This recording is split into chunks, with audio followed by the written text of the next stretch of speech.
Thank you. Good morning, everybody. Welcome to the smallest and farthest away meeting room in the facility. No co-chair yet, but I'm sure she'll be along shortly.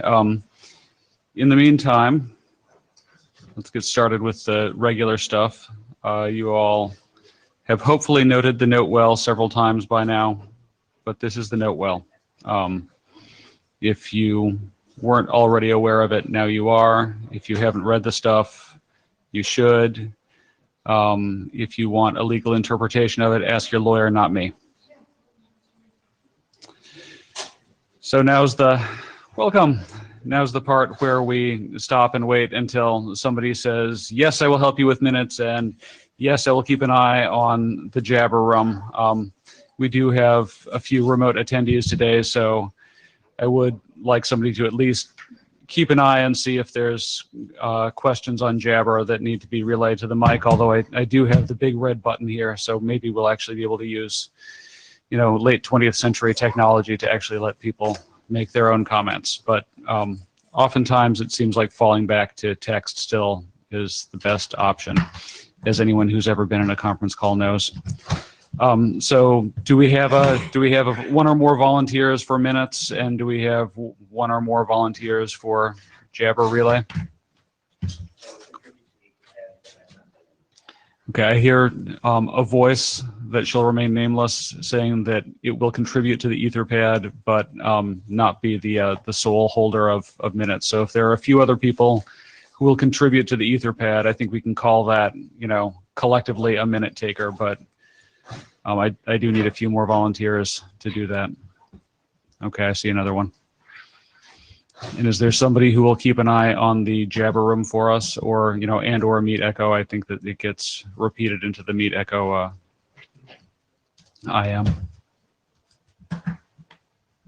We'll wait. Thank you very much. Thanks, Randy. Great. Okay. Yeah, we can leave it up there for a bit. Yeah, you can also get it off the slides that are on this site, but then you have to click through to get the slides and then click through to get the URL. So I'll wait and leave it up there for a minute.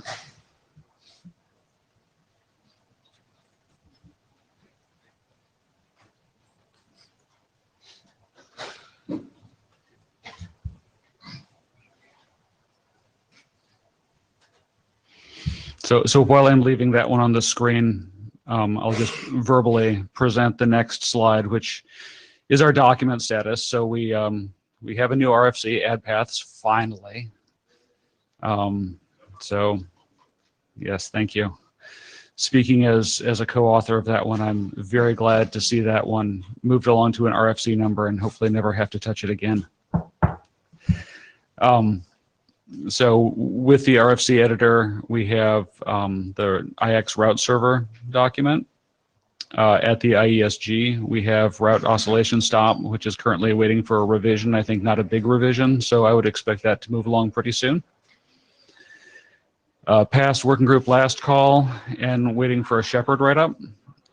Oh, by the way, if you are interested in being a shepherd at some point, please contact the chairs, and we will put you on a queue of people who've expressed interest. It's a really, really great way to see how the process works and contribute to it and meet people. And we can talk to you later about what it entails. It's some work, it's not too much work, and it's pretty interesting. So anyway, we have add path guidelines and extended messages. both past last call, and in working group adoption, we have attribute announcement. And I will start forwarding slides now. Whoops. There we go. That was what I just talked over. All right. Yeah, and in addition to shepherding, if you're interested in doing document review, likewise, please let us know. You want to talk about hackathon? Okay. One of the things that's a good thing that is happening at ITS is hackathons. And I started to take notes of what might actually have occurred. So at this last hackathon, there were some people working on BGP LS and BGP flow spec with those two drafts, and they're based in the BGP and ONS. There's also an interoperability for BGP LS with an ONS BGP in a European university. There was a portion of the BGP-wide community spec.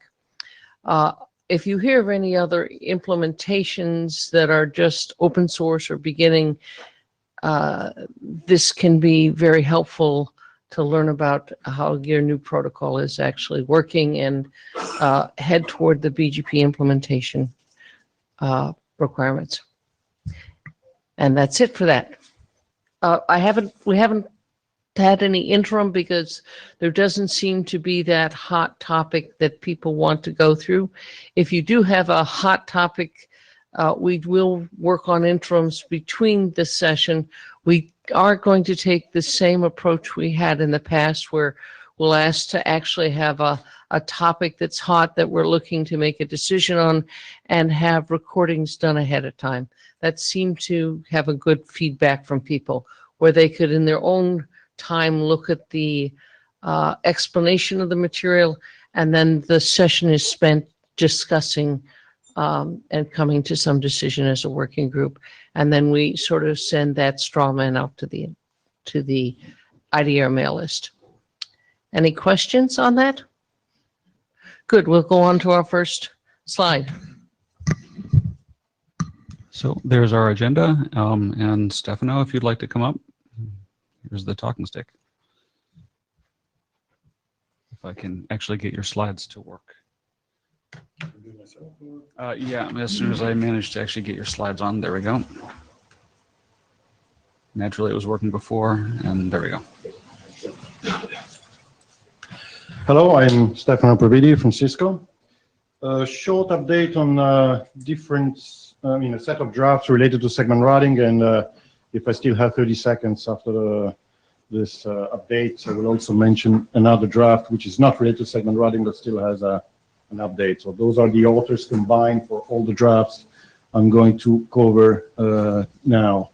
So the first five are related to segment routing. The last one is just the extension that has been standardized in IGP and ISIS for performance metrics or traffic engineering extended metric.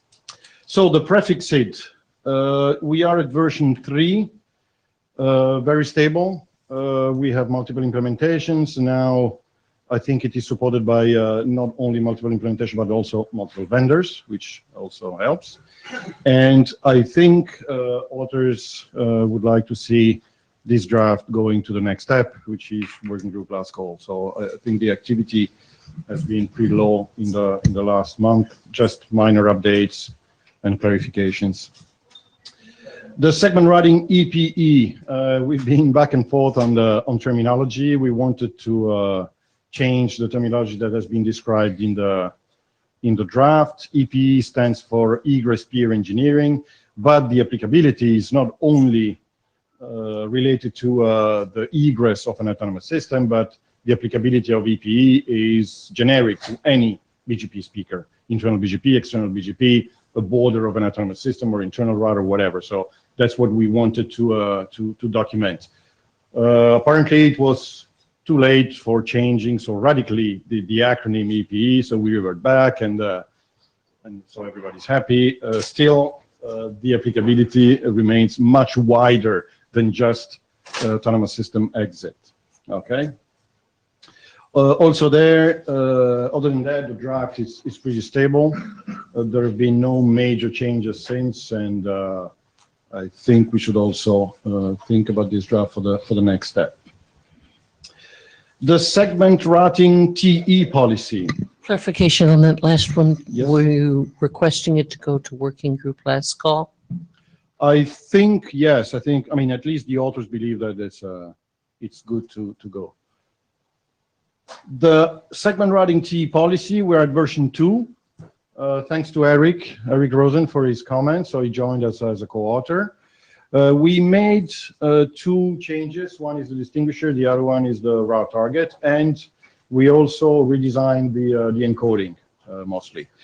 Rapidly, for those who are not familiar with the TE policy draft, I mean the segment routing TE policy draft, the idea is a controller programming an ingress node by sending a policy. And the policy is instantiated into the ingress. And we use a new NLRI with a set of TLVs, and we also leverage the tunnel and caps attributes to convey the attributes of the policy. The draft has been presented at last IETF, and here we're just giving an update. So the update is that even if in the general case we assume that the controller will send the BGP message individually to every ingress node, so there is no collision whatsoever because every node gets programmed by the controller. There is still the possibility to leverage the, I would say, classic BGP propagation scheme, so route reflectors or confederations, whatever. And therefore, since a policy which is identified by a caller and an endpoint may have different content according to who is the intended recipient of that policy, we have an issue because if those 2 advertisements traverse the route reflector will select one and the other one is lost. So we need 2 things. First, we need a mechanism that would allow not to select among different instances of the same policy. And second, we need a mechanism to tell who is the intended recipient of a given policy instance. And those 2 are defined using, first, a distinguisher in the NLRI. So 2 instances of the same policy can be made different, so the same as we do with VPN routes, nothing new there. And the second thing is that we added a route target attribute, which tells who is the intended recipient of the BGP message of the TE policy. So we just reuse what has been done for VPN routes. We make them different with the distinguisher, and we instruct on the reception through a route target. And that's pretty much it from the changes, other than obviously all the encoding. And the encoding have been redesigned just to make them probably much simpler than they were before, because before we just hijacked the format that has been defined in PCE working group for the PSAP extensions for segment routing, and here we redesign all the TLVs. There is one thing that has been agreed with the authors of the tunnel and caps draft. There is a need of at least one TLV, the segment list TLV, to have a length which is higher, that could be higher than 255. So we need a length field of 2 bytes instead of 1. And so the authors of the tunnel and caps draft agreed to define higher code points that will have a 2 bytes length field. And the segment list TLV will use one of those. So we're ready for the changes in the tunnel and caps. And here the TE policy draft is already ready for this change. Here also, we believe that the document is ready to become a working group item. We already have implementations, so that would be the request from the authors. TLSP distribution. Here also we slightly changed a bit the draft, in the sense that originally the draft was supposed to advertise in BGPLS label switch path. So in other words, RSVP tunnels. Now we wanted to enlarge the scope and say, well, let's not limit to LSP tunnels, but also any form of traffic engineering. So Here also, we change the terminology and we say we want to propagate whatever is available inside the router in terms of T policy state. So it can be an RSVP tunnel, but it can be also something else. A simple, I don't know, a cross-connect state. What is the inbound label? What is the outbound label? What is the inbound and outbound interfaces and so on, as well as SRT policies or IP tunnels and so on. So try to put in the same document all the extensions that you need in BGPLS, so to propagate state that corresponds to T policy states, instead of having dozens of different drafts that talks about mostly the same kind of information, but with different encapsulation or instances. So we changed, in the latest version, we changed the terminology. Also, the introduction section gives more details on what the draft is supposed to do. And we added in the latest, in the version 4, we introduced the support of SRT policies and P tunnels. And in the latest one, we defined local cross-connect states. As a reminder, the TLSP distribution draft defines a new NLRI type with new T policy descriptors, with new protocol IDs, RSVPT or segment routing. For the MPLS cross-connect, it's static information, so it will use the protocol static that it's already defined in BGPLS. And here you have the details of all the different descriptors that could be an LSP identifier, tunnel identifier, head end and tail end addresses, as well as SRT policies and MPLS cross-connect TLVs. I don't know who has read the draft.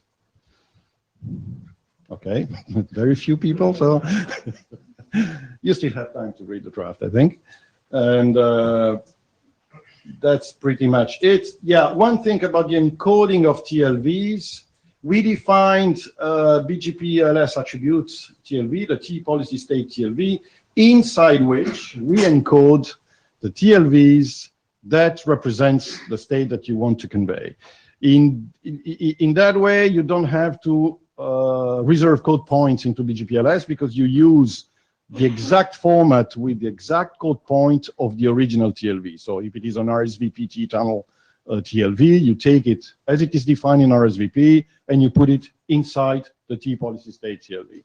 So it's a way to comfort our laziness of not wanting to define ad hoc format in BGPLS. We just hijack what is in the original protocol. That's it. So for the Gredler Hannes LS segment routing extension, I think, I mean, the draft now it's out for a little while. We are at version 3, and a lot of work has been done already in version 2 by their redefined locally in the draft all TLVs that contain information which is related to segment routing. Here we didn't have much choice. We had to do this because all the segment routing, most of the segment routing information in this draft comes from IGPs. And you know that we have 2 IGPs, a good and a bad. And I didn't make any name, right? So we have 2 IGPs, and they don't always have the same format for TLVs.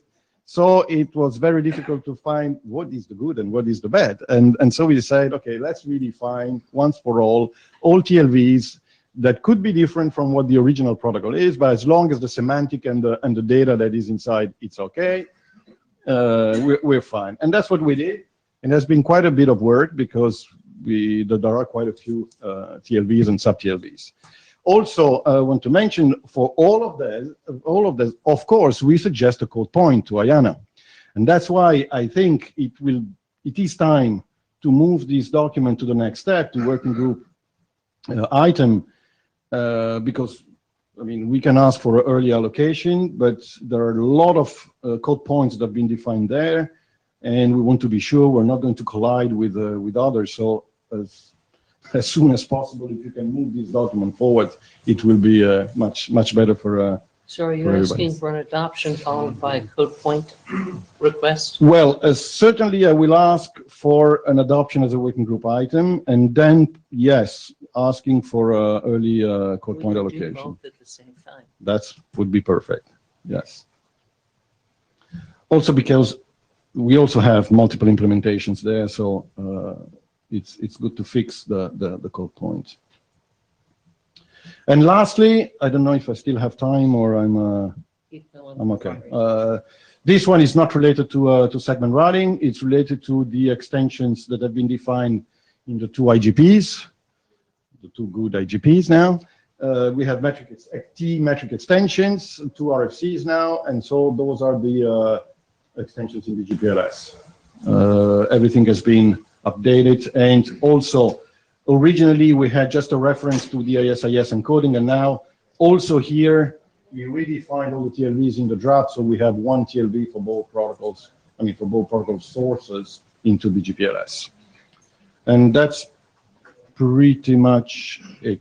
Yes, that's not me. Okay, questions?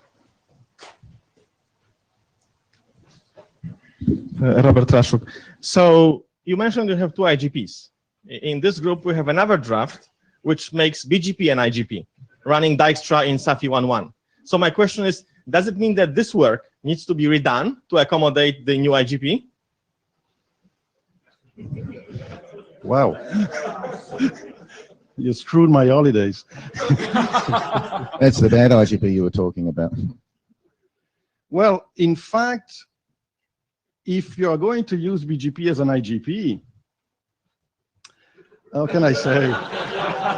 It becomes recursive here. There is this Sergio Leone movie called The Good, the Bad, and the Ugly. Yeah. That's what I was looking for, yeah. But it means that at some point, so it's a question, you mean that at some point you will have to define BGP-LS extension to carry BGP information. So you need a BGP to carry BGP. So it's going to be an endless loop here. So I prefer to wait towards the outcome of this BGP, SPF, whatever it is.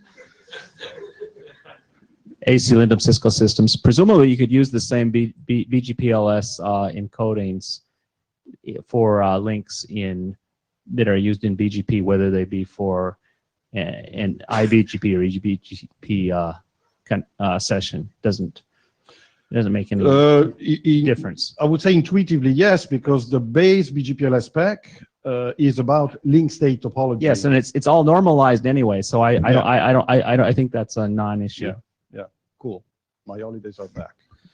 The chair has just a couple, one of the, so what I have is I have working group last call for IETF BGP prefix SID. I have working group last call for BGP segment route EPE. I have working group adoption for draft Praviti IDR segment routing TE policy, draft IDR TE LSP.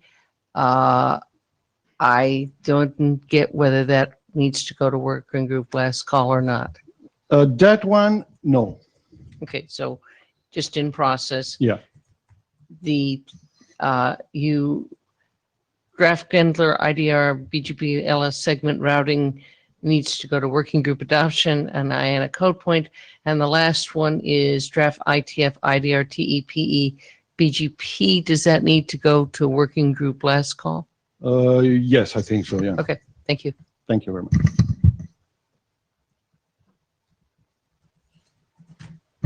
And just before you start, Jacob, if anybody has space next to them, if you can like create some space, raise a hand. I don't know if there's a fire marshal in Berlin, but we don't want them to walk into the room right now.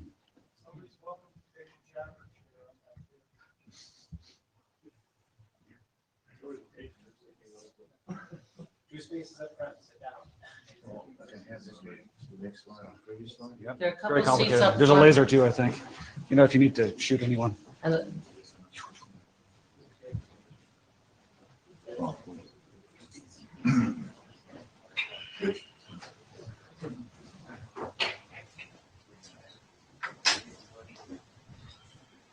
Hello, everyone. I'm Jacob Heitz from Cisco Systems.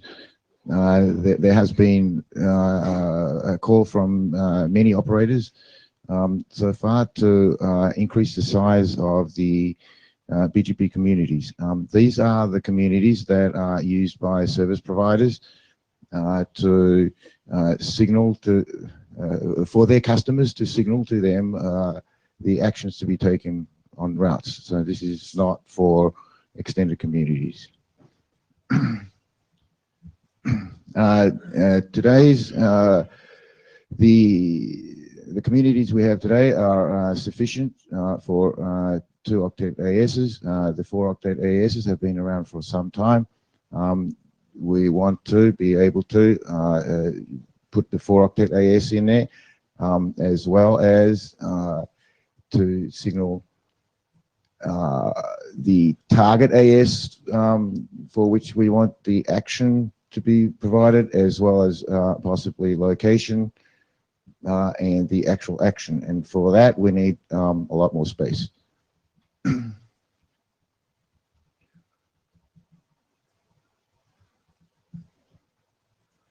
Right, you can read that up there. Yesterday we had a lot of discussion amongst several members of the group. So eventually what we came up with is each community will be 12 octets, and it will be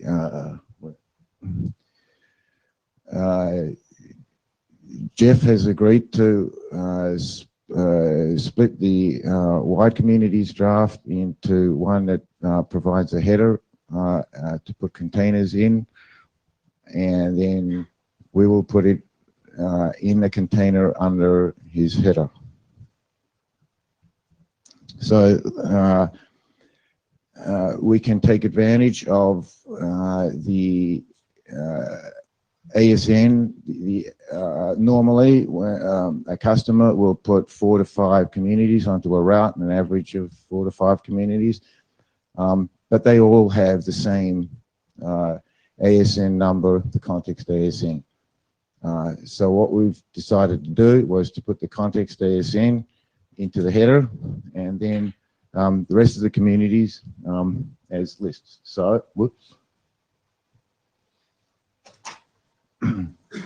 Right, so we have a header. We have the header provided by Jeff, and then we put each community in there as 1 and 2. The length will from the length we can derive how many of these sets there will be. So let's okay. Right, let's go to an example. Well, suppose we have these 4 communities that need to be put onto the route. So they all have this, 3 of these have the same context ASN, and another one has a different context ASN. So the way we'll do that is we'll put one header for the 2914s, and here are the 3 communities, and then another header for the last one with its community in there. The length field will be the length of the header plus the length of the rest of it. So that's why it's we're assuming that the length of the header will be 24. So there it is. Okay. Now, one important part about this is the textual representation. That is how the communities are given to the route policy for all vendors, so that the operators can write their routing policies in the same way or in a similar way for all of the operators. Also, today each community is separate. There is no concept such that of the context ASN being the same for all of them. So we will put the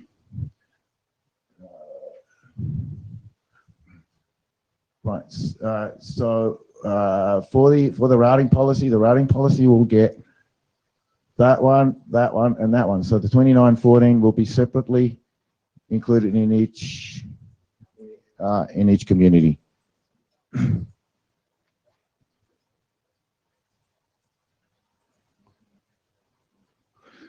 Right, it will be 3 numbers, 3 4-byte numbers separated by colons. we agreed upon. Questions, Tony? Yes, I wasn't the bar. Sorry, Tony P. Juniper. So I wasn't the bar, but my fundamental question would be, is that supposed to somehow integrate and interact with extended comms, or is it something completely new? Because then, if it's something completely new, it's frankly confusing to call it communities, call it something else. If that is supposed to translate extended communities into these things, or the numbering space is somehow connotated, then lots of questions comes up. How do you run policies on the stuff? Can you express route targets using the stuff, and so on? No. Originally, that's actually what I thought also. I had intended to extend the extended communities as well. However, it was made clear to me that this was not required for extended communities and is just for the 1997 communities. Just to make the 1997 communities bigger. That was it. Jared Mach, NTT. In part to respond to Tony's question as well with a bit more detail. I know you mentioned at the beginning, but the existing wide community drafts is going to be updated to reflect a lot of this discussion, and that these two are going to complement each other as a piece of that. So that's, I think, yeah, should be good. Job Snyders, NTT. Today, NTT uses the 1997 communities for signaling with customers and internal signaling. This means that today we cannot turn up a peering session with a 32-bit ASN because it doesn't fit our scheme. Further, we can configure them as customer, fortunately enough, but it's kind of ridiculous to me as an operator. Furthermore, we are using private ASNs in the global administrator field of these 1997 communities, which leads to the potential of clashes. And the proposal as it is on the screen solves those two issues, those two intermediate issues that operators have today. So it has nothing to do with extended communities or route constraints or whatnot. This is really for the public internet. Jeff Haas, the existing Y Communities document was updated with a Type 2 container a while back, specifically to deal with this exact case. The big thing that came out of conversation yesterday, after looking at what they were trying to do with their draft, it was basically that they were looking to use a more dense format that's in the than what's in the Y Communities draft right now, where they're not using the generic atom structure that we put together. So the discussion point really is to take the YCOMS draft, which is already adopted as a working group document, split it into a common header document, which will have just basically a small stub, call it a community container, or whatever we end up deciding to call it within IDR. Take the existing YCOM stuff, just leave it exactly where it is, and then refer to the common header. Take the Type 2 that we have in there, update the format to be the new dense format. So the idea is to use all the existing work that we have. And also add a textual representation, right? That's true. Yes. Sorry, Jeff. I was going to mention that. I forgot to mention that you already had that part. Hannes Gredler, just some observation. 1997 communities are fixed length. We run into limitations. So we have extended communities with some structuring of the space against fixed length. We run into limitations. We cannot extend those. Here, there is the third spin, and yet the community section itself is still fixed length. Wouldn't that be an opportunity to make that variable length such that we don't really have the fourth version of community in 5 years down the road? Okay. Yes. That was discussed yesterday at great length about the different sizes to have. So what we then decided was, so it is complex to have a variable length community, to have them all butted up against each other. So we will have a single length community. Now, if we have another length community, we will add another type and they will be longer. So we will add another container type within the BGP community header that Jeff is going to produce. So Robert Raszuk, as far as wide community author, so there are two options effectively. We could split the draft into the common header and then have a whole bunch of other drafts for types, or we can keep everything in one document as it is today, add a new type to accommodate large, add a new type to accommodate extra large, and then extra, extra large. So you can actually have five types, right? So I'm not sure if actually splitting to a common header makes that much of a sense currently, but adding a new type, I don't see any problems at all. I mean, to accommodate exactly what you're proposing. Okay, the reason to split the document is that vendors can say, yes, we support this RFC, but not the other RFC. Well, but then you have to have an RFC per type effectively. Yes. Okay, that's fine. Let's do that then.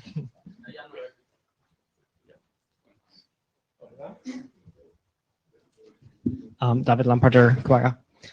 So people have been bugging me about this for years, and my hope at this point is that we can finish something simple in a reasonably short time. So my opinion is don't over-engineer this, just get it done and push it out. So I'm happy with how it is. Are you happy with what we have so far?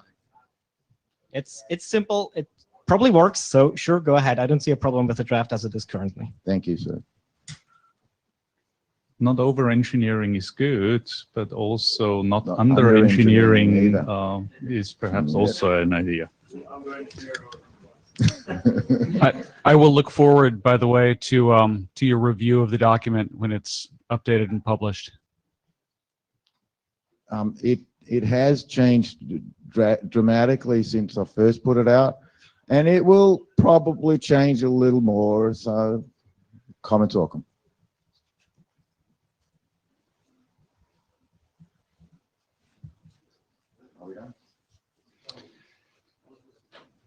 If there's no further questions or comments, I think we're done. It doesn't sound to me like you're quite ready to call for working group adoption, but just judging the temperature of the room, it sounds like there's strong desire from the working group for you to get there soon. Okay, I did not call for working group adoption because I just put the last one out last night, and it isn't even the last one because we have to wait for Jeff's document so we can reference it. Jeff has, and it's already inside the existing document in a different form. So this really is just a matter of refactoring and condensing the format. So technically it's working group adoption. How you want to handle adopting the individual split drafts is up to you.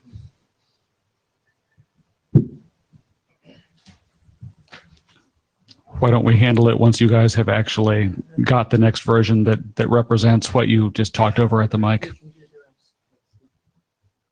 Okay. Thank you. Good question.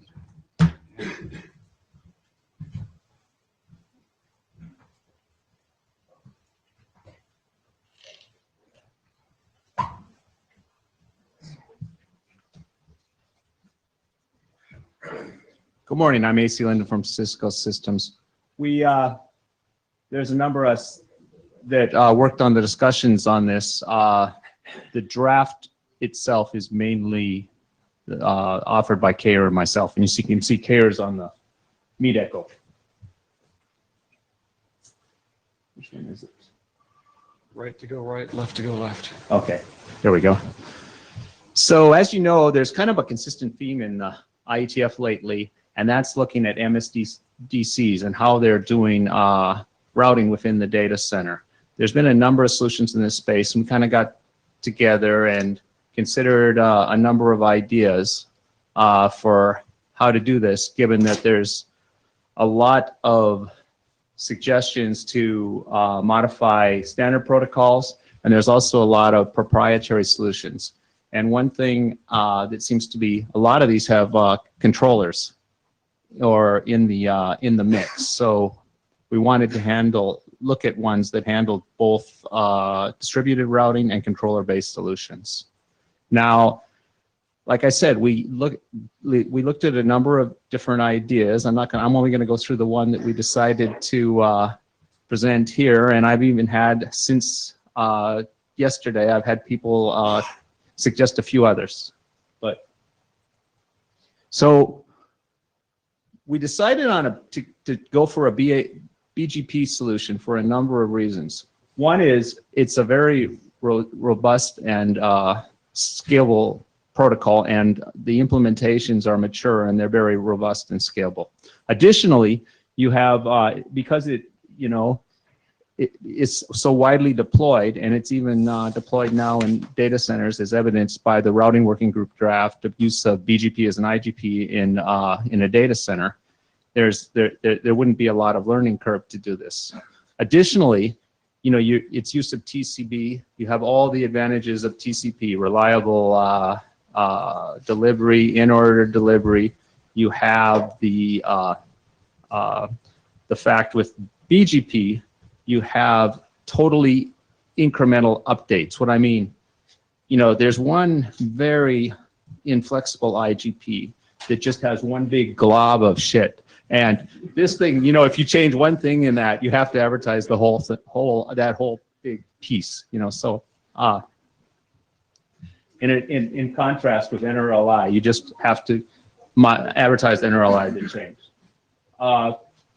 There is also, besides that, we have incremental updates upon restart. Now, this is just a draft, caters an offer. I don't know of anybody who's implemented this, but you can have incremental updates with Graceful Restart as well. No flooding, I think I said that. And also a BGP solution, since a lot of controllers like ODL and everything are already, ODL is already using BGP, and route reflectors using BGP lends itself to this. I don't think this slide is very controversial. However, the next slide may be a little bit more so. Now, the solution, as you saw the title, and this, I know this is what everybody showed up to see today is this presentation. You got, the reason that we looked at this over traditional BGP, is there's basically, the informational draft that's going to RFC, and the routing working group talks to a way to do this just with standard BGP. Now, what are the advantages of using an SPF in BGP over just doing that?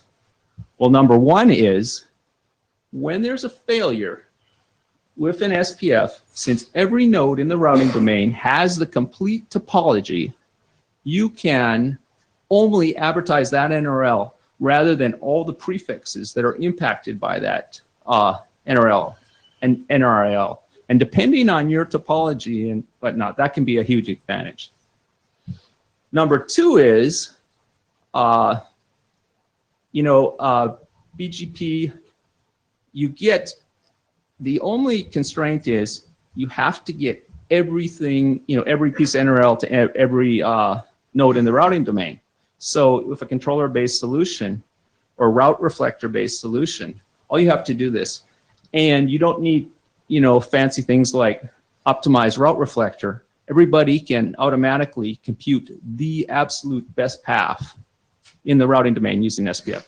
Now, you can also do things like LFAs and things like that. One thing Robert pointed out is in a clause topology, if you have a data plane that has good detection of failures and fast rehashing, that's probably better than LFAs anyway in that type. But we're looking at this beyond just a pure clause topology as well. So the idea we looked at, this is the overview of the idea. We're going to use BGP-LS, the existing encodings, that address family.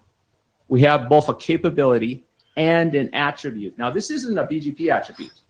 This is a node attribute of the existing, I believe it's RFC 7752 attributes for BGP link state to ensure compatibility. Multiple periods peering models, and the BGP runs the Dijkstra instead of the decision process. Now I'll go into, there's a little bit of additional piece we're going to have to handle that we need more work in, and I'm going to go through that as well. So for the BGP-LS usage, we're just using the RFC 7752 encodings. Nice thing about that, you have an NRLI per prefix, per link. Everything is totally incremental. So you never have to advertise a whole LSA or LSP. You just advertise what changed. And a lot of these MSPCs, they are pretty stable, but they want to handle the links very quickly and efficiently with optimal path recomputation. We considered a different BGP protocol ID within the BGLS. We didn't use one yet. We still may use one.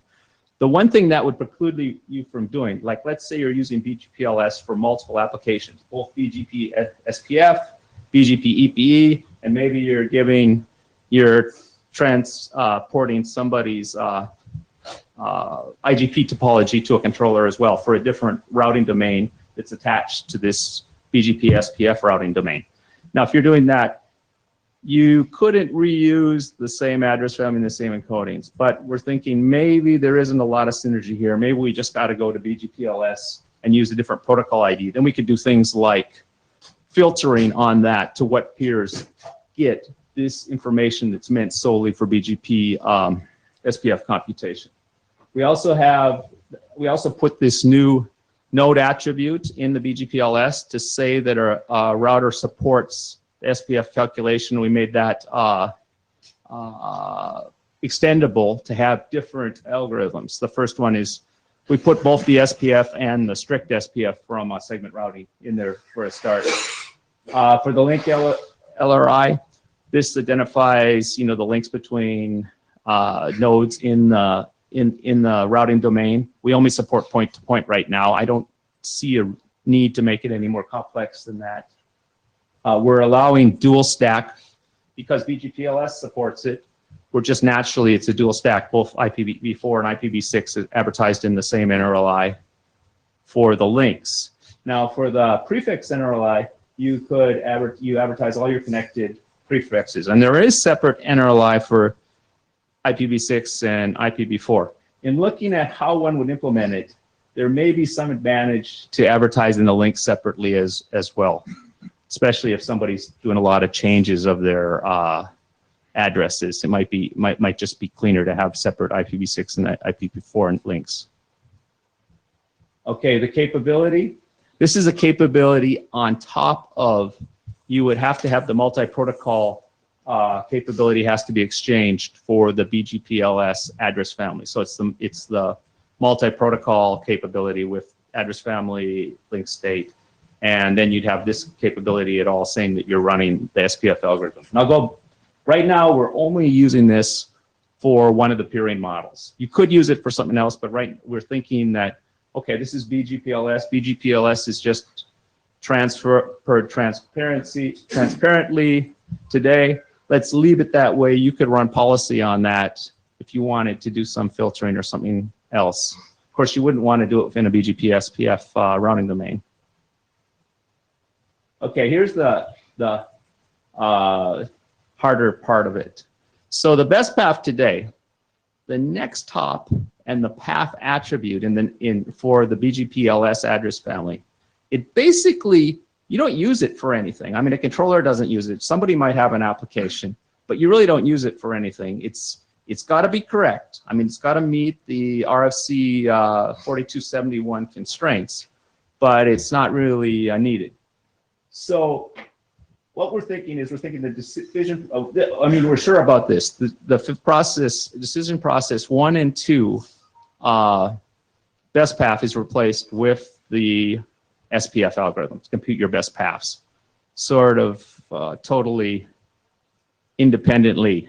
Now the decision process for 3, this is where you determine what you put in the adjacency rib outs for your peers.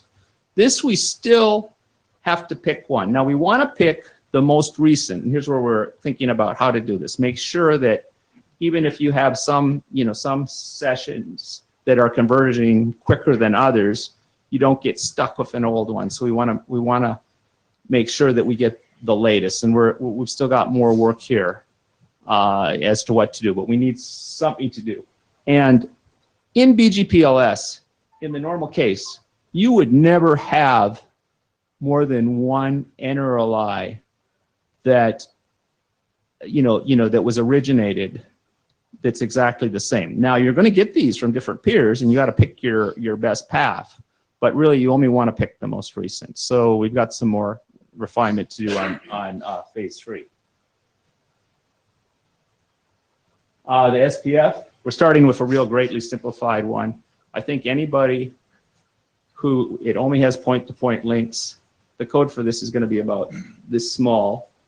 It can be done, especially if you do some tricks like resolving the links or leaving them unresolved as you install the NRLI in these ancillary data structures that you use for your SPF. And I can tell you, I know something about SPF, and you can do this.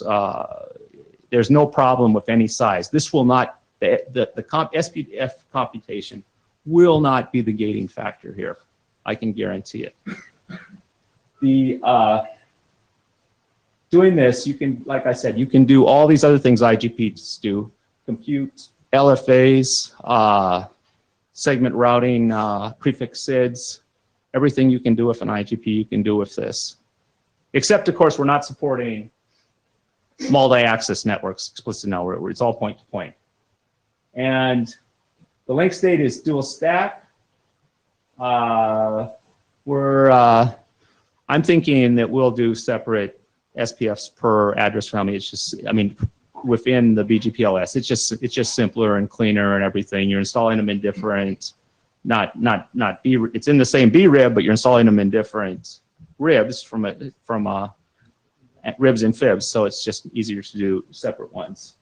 And somebody pointed out, what if you're using the unicast address family? Well, we need some work to define what you're doing if you're actually doing the BGP, the IPv4 unicast or IPv6 address family or other address families. There's also, BGPLS supports VPNs, but we're not defining the SPF yet.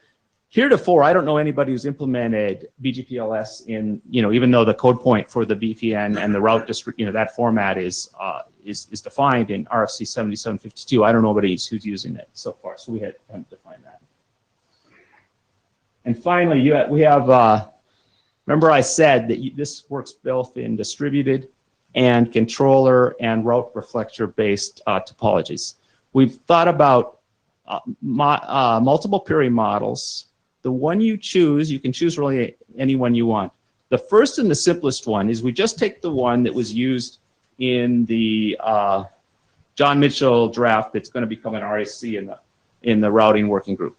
That's where you only advertise a link if you have a BGP session and you've exchanged both these capabilities, the multi-protocol address family link state and the SPF capability, SPF computation capability. And you have a session, and we may want to wait for end of RIV. We haven't decided this yet on that session to make sure that you have all the routes before you advertise the link. That's one peering model. The next one we thought about was, okay, what if you have, although in a pure clause it's not, you don't have a lot of parallel links, but you could have parallel links. What if you have parallel links? You don't really want to have sessions. So in this one, you only have peering models. You only have peering between your directly attached switches, but if you have multiple links, so it can be a like a loopback session between all these. And in this peering model, you use some other means to know the direct links. For example, you have something like there's an 802.1 protocol that you discover your links. What's it called? LDLDP? Yeah, LDLDP, and you use that to get all the information from it. But you still use the session to determine the links for which session to advertise in BGPLS, and you you wait until, you have the session up, exchange the ability, and maybe end a rib. Finally, there's the peering model with a route reflector controller hierarchy. Again, it's detection outside of BGP. This next bullet should have been a sub-bullet. You have less control over avoiding new links until the new node has complete topology. I guess in the route reflector, you could do that because you could have the presume that when the route you got you'd wait until it was full of the route reflector to use it, and we need more work there as well.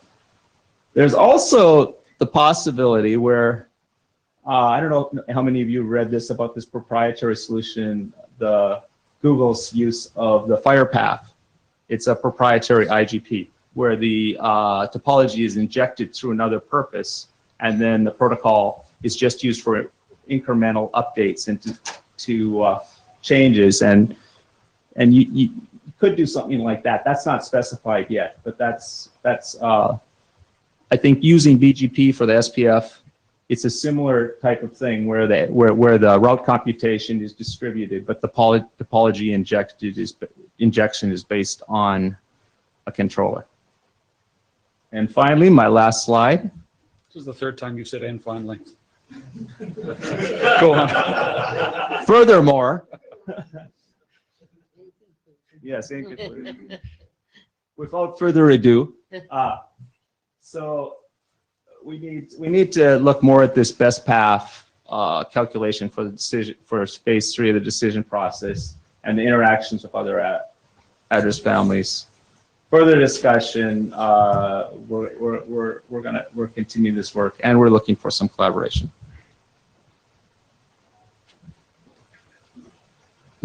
Okay, Robert Raszuk. So you described nicely how to do it, but why it was just one slide, number 4. Can we come back to the slide? So you mentioned that this makes it a very good proposal for massive data centers. So imagine you have node failure. In node failure case, when you have massive data centers, close topology in BGP, you don't actually re-advertise the entire table at all, because you are suppressing duplicate updates in normal BGP implementation. In this case, you are flooding from all of your peers of a node failing all over the place. So it's much, much worse. So I'm really, and ECMP, you explained that LFA doesn't really fit well. So why do we do it? Basically, my question is. For node failure. Well, I mean, how many, in a class topology, how many links does a switch typically have? I'm not talking about lots. I guess a spine would have lots of links. But that's true. If you do have node failure, you would get an update from every peer. Yes. And BGP you don't, because it's locally best path, I see BGP, nothing gets advertised. Yeah, we'll have to look at that. These are totally incremental updates, though. It would only be the link NRLI. It wouldn't be that much per node. Just answer. So looking less into technicality, more intuitively, I think it's needed. So as CC mentioned, we are pretty much close to RFC for BGP in large DCs. However, in order to drive topology, you still need to do some out-of-band stuff to really build your graph. And then you apply SPF on it in order to be able to provide proper third-party next hubs to look at how it works in Facebook and Microsoft. So having native capabilities, I think, would be valuable. Again, in controller cases, I have same reservations as Robert for node failures. So due to lack of such solution, we've seen proliferation of replacement of BGP by some kind of message queuing buses, so Kafka, ZeroMQ. Having native BGP capabilities would give us ability to have BGP transport to build eventually consistent database and be able to apply SPF on it and, again, compute LFAs, whatever you need. So it makes sense from my perspective. Hannes Gredler, declaration, I'm a link state guy, but This is link state. Yes. Thank you for that admission. Let me put some historical context into, those massive data centers. Originally, when the DC companies started doing the networks there, they have just done regular IGP and IBGP on top of that. Problem was there was no open source capable version about software around that could handle the flooding well. Right? It was all melting down in the class topology. Class topology are really stressing your flooding code. Now, the problem here is you have won something, right? Because you have flow control, which not many of the IGPs do have. Therefore, we have, 20 years of heuristics built into our code to make it work in large environments. But here, again, for the flooding machinery in BGP-LS, you're opening here a big can of worms, right? You're trading essentially, you're saying, look, the BGP guys can do flooding similarly than the IGP guys, which is not the case, right? And this insight that people apparently are not very good in doing flooding protocols actually has led to the MSDC type of topologies. So I think it is not a good idea. Furthermore, further data point, we had this idea when, starting 3-4 years ago with link state semantics on top of BGP. And the reason why we have stopped at the time with using it for route calculation and not just as a topology discovery tool is we have observed all sort of nastiness in dealing with duplicates and NLRIs from multiple places. And actually, I got a bit too scared to pursue that path. We recognize that too. If you notice, the decision 3 part of determining which NRLI to use is one of our further work. And we also have, that's what we were talking about, actually, a version number. Yeah, the other thing is, it does lend itself to a peering model, although there's some other complexities like a route reflector or a controller-based peering model. So this does cut down on the number of sessions and the amount of advertisements. Yeah, easy, but just have a look at the flood graph. If you have a massively dense topology, with potentially a fan out of 100 links, and there is, 1,000 NLRIs to be flooded, you need to essentially re-implement all the heuristics from the IGP to make that scale, that case scale very well, right? Because there is no sort of suppression of update on a BGP session. No. Everybody needs to get the full show. And quite frankly, this is what IGP makes to make scale, right? As soon as I get from ISIS to CSN, I'm doing flood cancellation. That's why it doesn't melt down. So in dense flooded topology, this is really dangerous stuff. If you can make it work, cool, but watch out. So let me ask you this, why would this be worse than BGP as an IGP as proposed in because Robert has told it, I think, because BGP as IGP, there is no full propagation of flooding information. Usually it has only a certain, blast radius. No, not it is. Not in the route. Because of BGP path vectors, actually, updates are not spreading multiple paths. They're usually just spreading a few paths. And actually, broken links stay localized. So your flooding machinery doesn't get as stressed.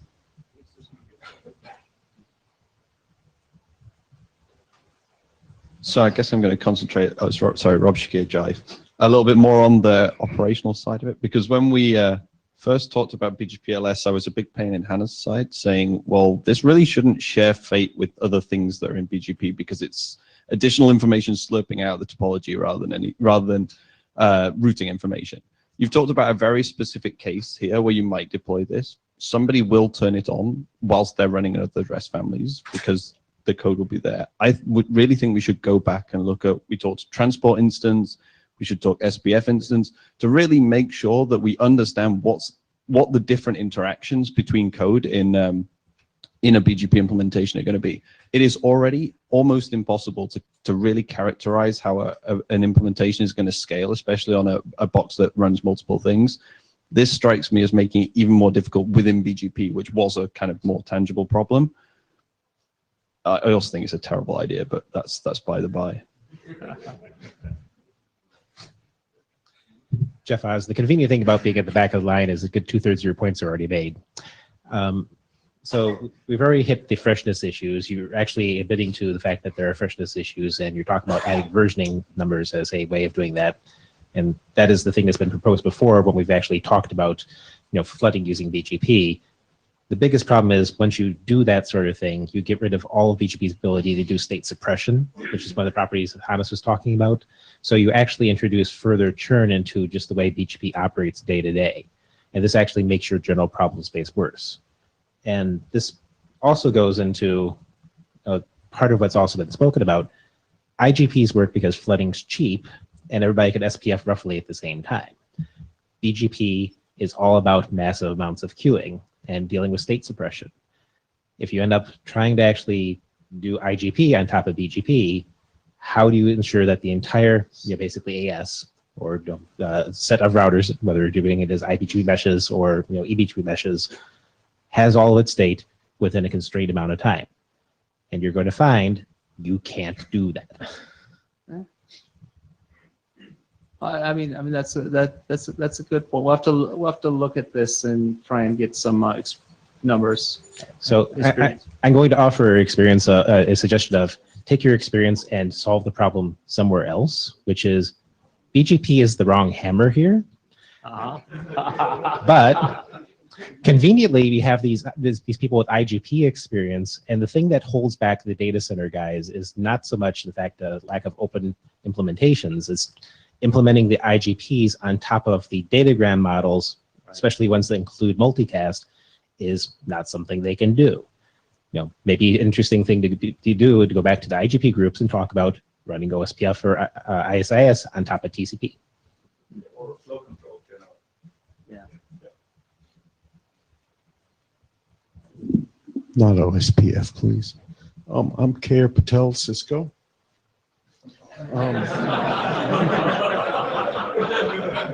It's Randy Bush, for the record. I'm the Jabbers. Oh, okay. Right. Oh, okay. You're the JavaScript. There are pros and cons. In a controller-based topology, failures go everywhere, even with BGP.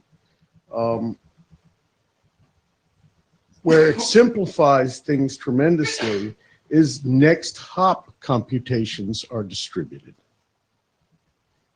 Okay. In a controller model, there is virtually little flooding or no flooding. He differs with Hannes. There are networks that can clearly exploit the benefits.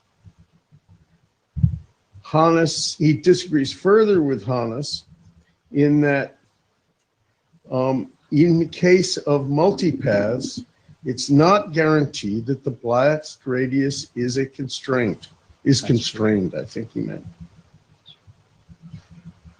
That a fair statement, K.R.?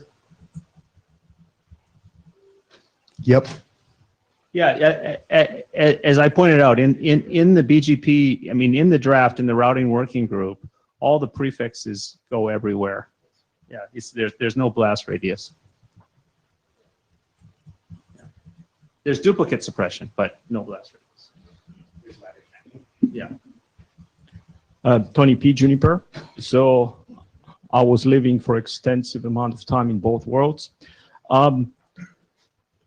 So assuming this is worth doing, it has very little to do with BGP, right? It's really circumstantial. You can as well just build a completely new protocol, flood over TCP, see whether you buy much with it, and then do proper fragments, right? ISIS fragments per element, and then you really get just a single fragment update if you want to stick a fragment into a prefix. And you get the same thing in a much cleaner fashion, because you will end up with lifetimes and you end up with versions. You'll reinvent the whole flooding, right? All these we have to think about will end up basically on the same set of mechanisms, methinks, right? And you're getting rid of the path attribute, you're getting rid of the next stop, you're getting rid, of the decision process. I mean, how much BGP is there still yet? That's a good point. But you do have the operational experience. You do have the robust and scalable implementations. I mean, one of the things we looked at was a new protocol. We thought this would be a shorter path to get there, get to optimized MSD routing. Yes, so you have a hammer, so that, yeah. No. Okay. I mean, that's, as far as protocol design goes, that's kind of a poorish argument. Yeah. Okay. Wow. But again, I mean, maybe the whole thing is actually an interesting idea, right? Haven't been really tried. Yeah, okay, thank you. Martin Juniper. So in the beginning, you just talked about what the background for this was, the massive scale data center, and you wanted to try to optimize, things like reactions to events and so on. I think that it's possible the solution here kind of comes obvious to you guys because this is what you were looking at, and you kind of had the background. On the other hand, I also think that there is instruments already in BDP which could give you at least some of it. I don't know, obviously it doesn't exist today, but if you decided to say, well, the big part of this is I have a single way to withdraw many prefixes, there's no reason you couldn't create something like, withdraw the attribute / next hop, completely, and have all prefixes be automatically invalidated that way, or other means which are less disruptive to BDP. So you would keep on carrying all of BDP's functionality, but use other tools. I don't know if you looked at benefits and and disadvantages of other options like these, or you only have looked at this one. Not precisely that one. No, I see what you're saying, though.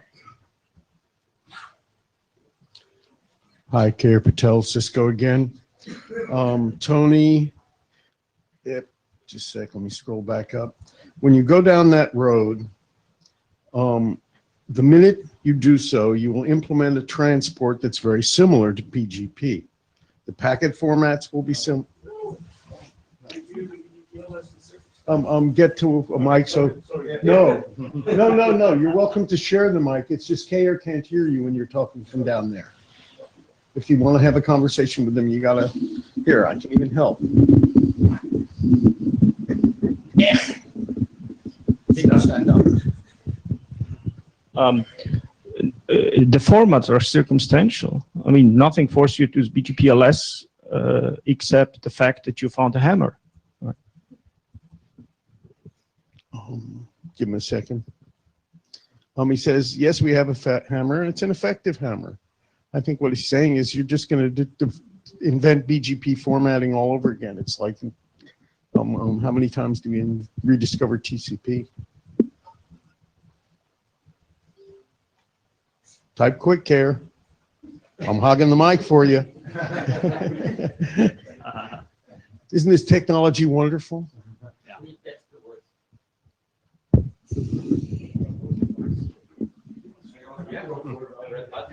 Okay. Stuart Bryant from Stuart Bryant. Why don't you stay up there, Randy? You stay here where it says Jeffers. Oh, that's good. Okay. I see you've got faster convergence down here as one of the gains of this system. So whenever I was doing work on IP fast reroute, the gating factor was not the flooding or the calculation of the SPFs. It was updating the fib. Is something changed here such that fib update is not a gating problem? Because unless you've cracked that, then I don't see how you can claim faster convergence.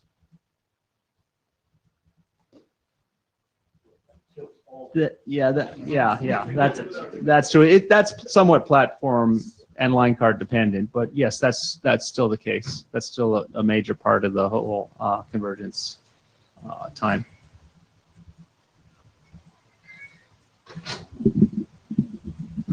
John Scudder, Juniper. So most of the things I might otherwise have said have already been said. Quick response to Kira's point about we're going to reinvent all the packet formats anyway. I think anybody who has been doing this for very long understands that packet formats are the easiest part of a protocol.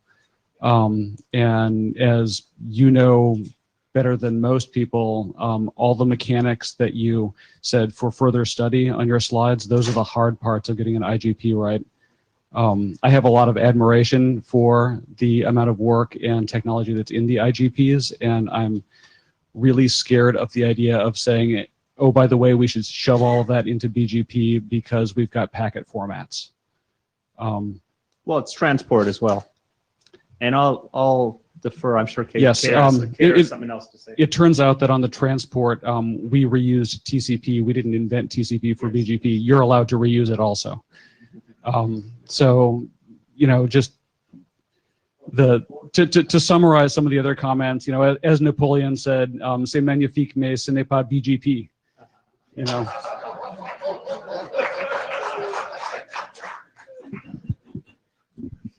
I'm Xiaohu from Huawei. I remembered in the draft talking about use BGP and IGP in data center. It's at least several requirements to justify the reason of using BGP instead of IGP. One of them seems reasonable to me, is traffic engineering. I wonder whether traffic engineering important to you. If so, are you going to extend your draft to support constrained sorted path forwarding for traffic engineering purpose, or you don't think traffic engineering is useful in data center? You just need SPF. It definitely could be done. I mean, it's already in. I mean, the encodings are in BGPLS, so it's just the decision and making sure the routing domain is consistent. I mean, we're not going to try and solve all the problems at once, but I don't see any reason, if you accept BGP as for the SPF, that you couldn't do the traffic engineering as well and reuse the existing traffic engineering encodings. Then you want to? I mean, you could do it, but it's not part of the scope of this right now. But you could do a traffic engineering using the same. I don't know. Traffic engineering doesn't always involve an SPF, right? Yeah, but need MPS, right? Yes, right. So I just want to make sure. Yes, everything is being added to BGPLS in terms of the encoding, but it's a matter of the computation and the harder part to do it. We're not covering that right now, but there's no reason. Let's say this was successful beyond all expectations. Yes, then we could easily extend it to support traffic engineering. Not easily, but we could. So you said you could extend this draft to support traffic engineering by use, especially in a controller based, yes. And I mean, you wouldn't even have to actually you could have it coexist in the controller based solution. You could have the SPF coexist with the controller doing the existing traffic engineering. That's just one way you could do it. I mean, I think that's kind of out of scope. It's in your scope or out of your scope? Out of scope. Right now, yes, traffic So engineering. But I mean, you could use a different algorithm. If somebody invented a different algorithm, you could use that too. You have the entire topology of the entire domain. But normally, with traffic engineering, it's a lot of times it's set by a controller or some central, some path computation element anyway. So you could have that run parallel to the SPF for the traffic engineer's path and just use the SPF for the main paths. I mean, I hadn't thought about traffic engineering, but it is not part of the scope of the SPF. No. Okay. I'm just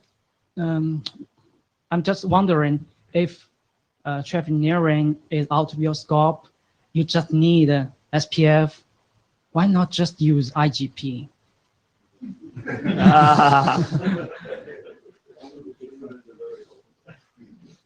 Oh, because of the flooding problems that everybody's been talking about, and the fact that it hasn't historically been used except in smaller data center topologies. I mean, we actually talked about IGP enhancements as well, but looked at this as being more of a solution for the advantages I went through. But you could in a controller-based solution, you could use the controller-based, the controller centralized traffic engineering, and on top of the SPF. So you could have your normal paths and your traffic engineers paths. That's the way that would be my answer today for traffic engineering. Rather than using the SPF for the traffic engineering. Oh. I think this is kind of, I think I've answered it. I don't think we need to continue down this path. Okay, thank you. Yeah. Stuart Bryant again. So AC, with an IGP, there's a whole load of functionality in there besides the topology transfer and the SPF. There's a whole load of implicit OAM functions, for example, finding out who your neighbors are, finding out in a timely way when they've gone away, finding out what the MTU is. How does all that work here? And also, when you're doing this with a centralized controller, how do you find the path to the centralized controller to get yourself started? And how do you find the addresses of your neighbors? Well, the first thing, it depends on the first question, how do you find all this? It depends on the peering model. In the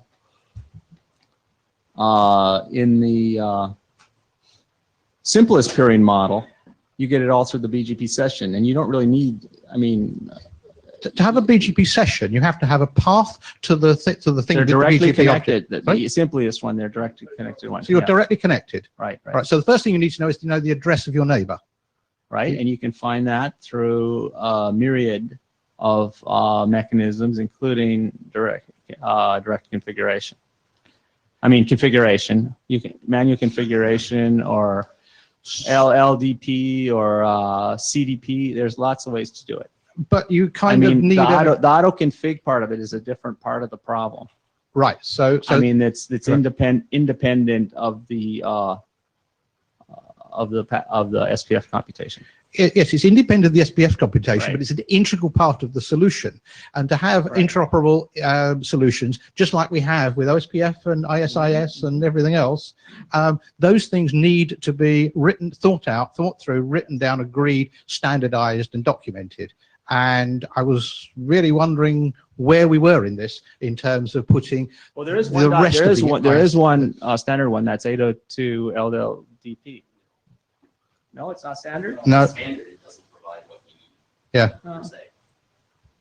It doesn't provide IP addresses, does it, for example? Yeah. So you need to document more of it. Yeah. CDP everywhere. Yeah. See, actually, that's what we've been looking at, but it's not a standard protocol. Jeff Sincero. So I think you'll make everybody in favor saying you're not trying to replace IGP. You're trying to provide better solution within data center. So with regards to traffic engineering in data center, if you look at the BGP and large GC, the way it works, you would export your topology derived by different means into your graph infrastructure. Guess what? SPF on it, re-implement it back in BGP, and use third-party next hop to get your traffic differently. I'd just like to cut the not line looking into now. technicality. There are many issues. Having ability to do this natively rather I know. than exporting. If you're standing, please go ahead. Re-importing back into BGP.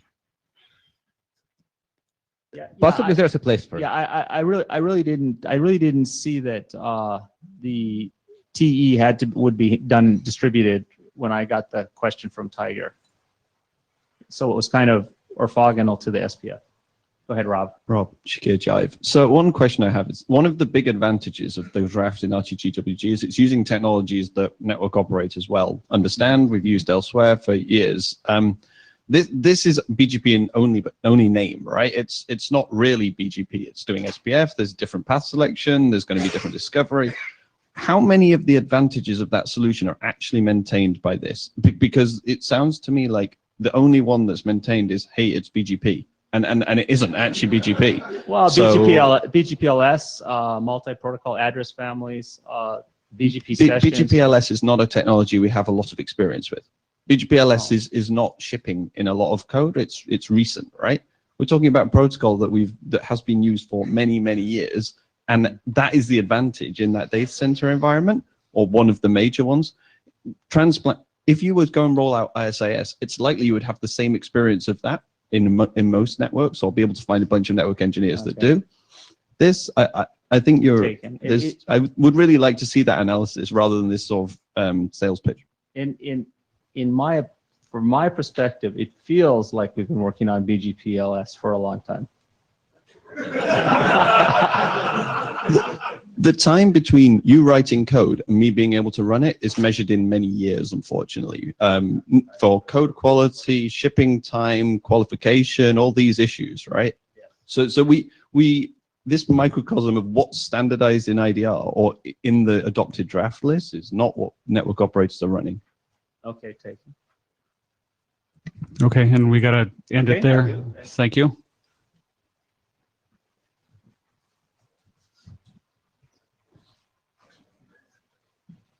I think you're next. I think it's you.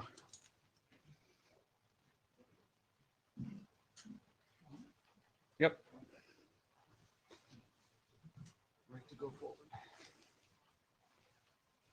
Okay, let's go back from OSPF into BGP. You see, that's more like OSPF v4. All right. So this is about carry geo coordinates information in BGP. So here I borrow a slide from AC. The presentation from last IETF. So AC has this great vision about how this location information can be used in routing. One of the most important things is actually find my router or find your router. Right? Okay, I'm not going to go through the list, but let's look at BGP specific applications, right? So if the location information is important and useful in routing, then BGP as basically a fundamental building block in the routing system. So it's certainly, we need to put it into BGP, and especially for inter-domain routing, right? Several applications. Obvious application. One basically is in the overlay network, basically where, for example, you build an overlay network using IFC 5512. That's where you encapsulate. You basically encapsulate your topologies over the public internet, for example, and you really do not have access to the RGP information, and so the RGP metric is not available. To have a sense of which exit router is closer. So this can be the geolocation information can be used as in lieu of the RGP metric as a last result, right? And also service chaining, you also in that case it can give you some sense of where this service node is closer. And one more thing is today, many service providers basic tag use actually already using this community-based location tagging, right? To do variety of policy manipulations, including advertising the MED based on where this route, where the ingress router, where the route are learned from which ingress router. So this geolocation information is just is basically can either replace or complement that mechanism. And obviously for geolocation, this is a specific targeted solution. It's much better than sort of community-based tagging. All right, so a couple of things I introduced in the market. One is the capability. Basically, when you bring up the peer, you can specify where I am, where you are. And so this is just the parameter are sort of standardized the fields as basically where you are in terms of respect to the reference point, either north, south, east, west, or what's the resolution. So these are basically basic stuff. here, I think, compared to the previous definition, I think there are multiples, right? Definitions of the geo-related parameter. Here, we make it, in order to be future-proof, we actually introduce a final granularity. So we can go down to this. Traditionally, most of the description are in the resolution is in meters. So here, we basically make it to support the centimeters, right? Just to be future-proof, because we want to do it once and be done with it. All right. So here, because BGP works most of the time with RGPs together. So in case of you have RGPs are running and are accessible, and this information mostly will be for eBGP, because for RBGP, it would be much more efficient for RGP to carry that information for RBGP, right? All right. There's another thing. In order to propagate anything inside BGP across the domains, you need attribute. So this is attribute. It's very similar to the capability, except for the two fields. One is the ES number, the other is the BGP identifier. As we all know that the combination of ES number and BGP identifier uniquely identify BGP speaker in the global routing system, right? So here you can have one or more of the tuples. And there's a Euro policy. Basically, you can either, BGP is all about policy. So you can manipulate this attribute. Either you remove, basically you prepend, or you can override. So how to use it? Here just list a few things. Certainly, BGP all about policy. So local policy dictates, right? Once the location information is available, you can use it to provide location-based services, right? And you can also use it in the path selection as type. There are a couple of applications there. One is based in the overlay network when the RGP metric is not available. So you can use the geolocation to derive something as the last result. Give you some sense of where how close these nodes are. Another thing is that today, when you have multiple eBGP sessions, right, you learn the same prefix from them, and then in the BGP path selection goes down all the way down. I think if everything else is the same, is equal, then I think it goes down to the random selection steps, like you compare the peering address, or you compare the router IDs. Here, you can use the geolocation information to basically provide a sort of better matrix in address. All right, the security part, I think I'll also borrow most of this from AC slides. So this is certainly with our hashtag device, there are privacy issues, right? But we are talking about routing. If you can trust somebody, to inject routing information, provide reachability information, here, I'm not sure basically how much risk it is, but this is just a sort of a standard disclaimer. All right, that's it. Clarification question, if you go back to that, you can stay at 7. Slide 7. Huh? If you go to slide 7. Oh, 7, okay. So when you mean the geo information can be sensitive, proprietary, you mean the per pass or the, making sure that you don't put privacy information that can be looked at. So in here, but if you look at the attribute, you can have multiples, insert multiple of these tuples, which has your ES number, which has your BGP identifier plus all the other things. So you basically, of course, if you are reading, this information will be propagated to your neighbors and to your neighbors' neighbors. Then now, today, basically, your neighbor does not know where you are. Now you will, right? If somebody wants to attack you, let's say multiple hops away, immediate hop, I would think, because you have a pure relationship. Yes, you are willing to do it with this guy, but multiple hops away, now this guy actually potentially can go find this router physically and attack it. The reason I asked about the previous thing is there is a RFC discussing passing this type of information is not is problematic. That's yeah. So here, if you look at overlay, yeah, certainly there are concerns, right?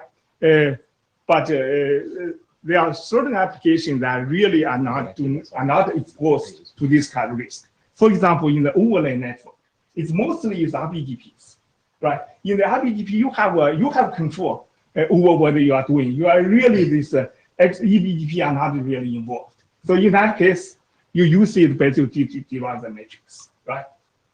Yes. Yeah. Jeff Haas, the proposal is clear. I do have 3 quick comments. The first one is for the resolution of the GPS coordinates. You probably want to recommend that it's provisioned rather than is discovered through attaching it to a GPS, because it doesn't make sense for radio interference inside of a data center to cause your basically your router to move around, like a couple of feet across things. So that would be a little bit weird. The second one, you do raise some of the privacy considerations. You should actually have that as a privacy consideration element inside of the draft. That make the ISG in particular a lot happier. And I think you're going to find a lot of people are very sensitive about giving the coordinates about where to bomb the router. Okay. The last item is aggregation. You need to actually document in your spec what you expect to happen to this, since it's a path attribute, and you may end up with several NLRI needing to share something. So you either need to discard the attribute because it stopped making sense, or figure out what merging actually means. Okay, that's good points. Job Snyder's NTT. 2 comments. The first comment is this attribute something that describes the origin of where the route was announced, or where it was handed over? So here, basically here, we basically say if in the draft, it has a little bit more detail on how the policy would be applied. So if you decide to, you can either originate one. In that case, you basically, you have your AS number, your identifier. This is certainly will be the BGP. So for instance, that originates. If right? NTT originates a route in, say, Ashburn, we put in 2914 STS number, but we peer in Tokyo, and you could add your AS number and that Tokyo. I can have one of the following policies. One is I want to discard your information, insert mine. Or I basically say, I don't want to carry propagate this at all, don't want to carry it, right? Another thing that I want to preserve yours, but insert my own information. In that case, we follow the tradition of, if you look at ES path or the class list, we prepend to the front. So that in that case, we prepend, right? You have this ES number plus the BGP identifier that will uniquely identify which BGP speaker actually insert what. Thank you for clarifying that. A second consideration, this will burn a BGP path attribute. And it might be interesting to put this under Jeff's community header. Yeah, this is something actually we sort of discussed, especially with Robert. We feel that we actually we have enough attributes right now. So this it seems that it's basically it's better for it to be standalone, so that it can be done basically sort of independent of. I mean that certainly the community or large community or this it seems to be much more involved. This is much more targeted and much more specific. So I think we can get there sooner and it's cleaner just to keep this as a separate. Yeah. Thank you. All right. Thank you. Randy Bush, IIJ, speaking for myself. Ready? Hey, it's been a while. I don't see enough win here to justify the privacy risks, both as to the location of my equipment, which, by the way, if I did it, I would configure in a big jitter radius, like or put fake information so the drone goes to your competitor. Thank you for volunteering. And secondly, there are two privacy considerations. One, as to the location of my device, because, you know, Runeger is just going to call up Ramstein and have it hit. Yeah. And two is the individual who's a customer doing things some government doesn't like, that government being able to get better accuracy at their geoloc. Yeah. That's all. I don't see the trade-off. Okay. It's not enough win. Now, if you put an attribute in there that I could say, this is the type of thing I'm identifying, and instead of router, I could put in nearby coffee, then maybe you could sell me. So I see Robert is there. Robert has a perfect answer to your question.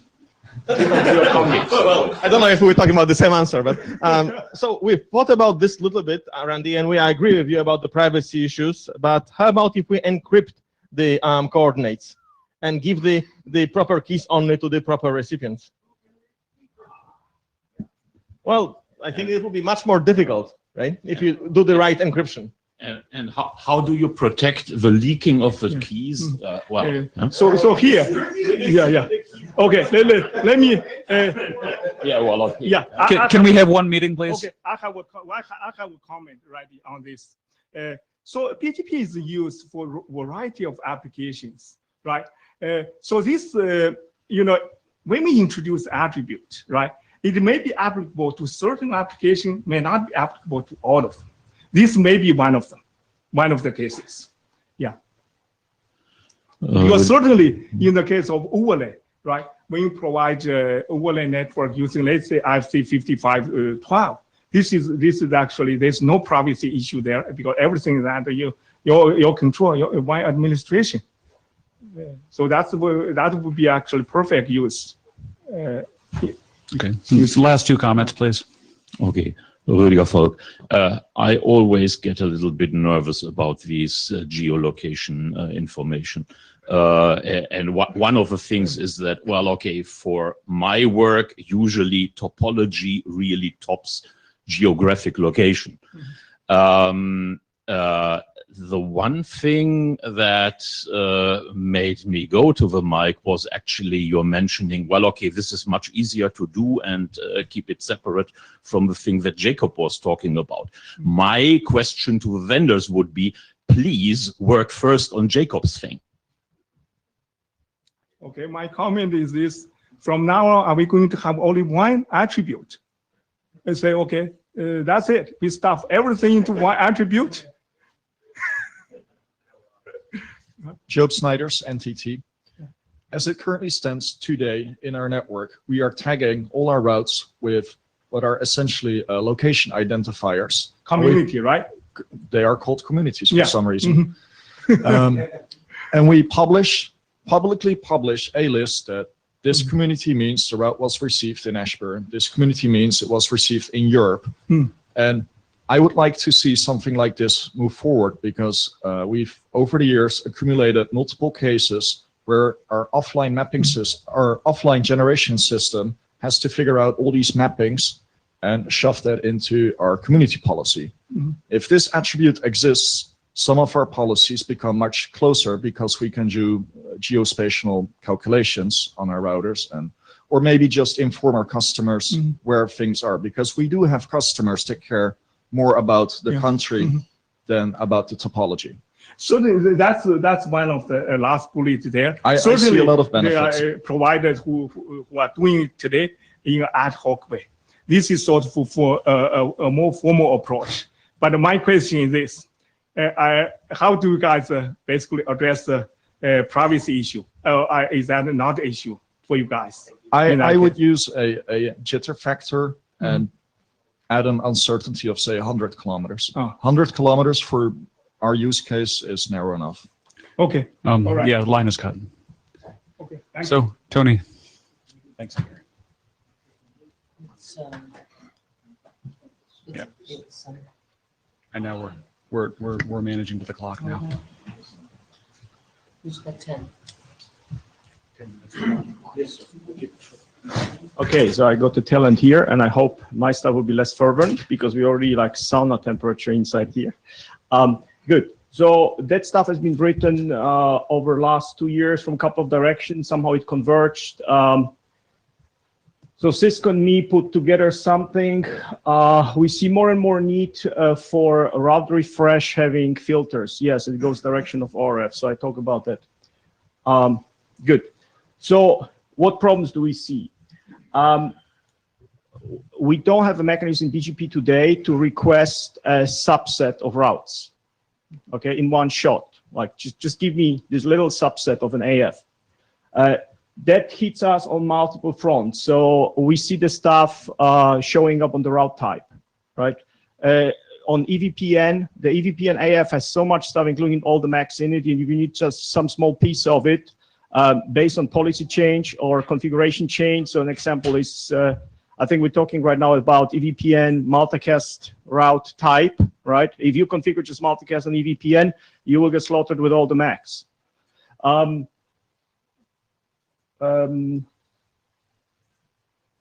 We have the same problem we're seeing, you know, if RT is not deployed and people configure another VPN and they just want to request something on RD because they run a VPN on an RD.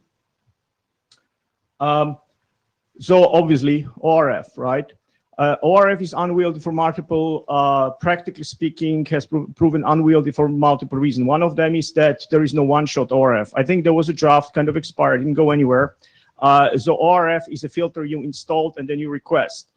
While you have the filter on, that interferes possibly with ongoing updates. Okay, and you have one. So if you have quick configuration changes for a lot of small elements, you have to basically pull the stuff one by one and reinstall the filters. Tony, can I take just a Yes, sir. organizational- If you're standing next to a door, open it. It's warm in here. And you've got one of these wonderful Juniper sponsored fans, you know what you have to do. Thank you. Explains the mystery, right? All right. So there is an RT-based solution if you deploy RTC. But then if you end up with a lot of subset of different things, you need an RT paired the subset. So you have to define the subset upfront. They use a lot of RTs. So as a suggestion, a proposed solution is basically to go and muck around with the extended route refresh, which works fairly well, is widely implemented. It's what, like capability 70, if my brain carries. And what we do, we basically add on this opaque byte, which already has the 1 and 2, we add 3, 4, and 5. And the 3 is basically a request which can have an ORF on it, or it can have what we call options. Those are really filters, one-time shot filters, okay?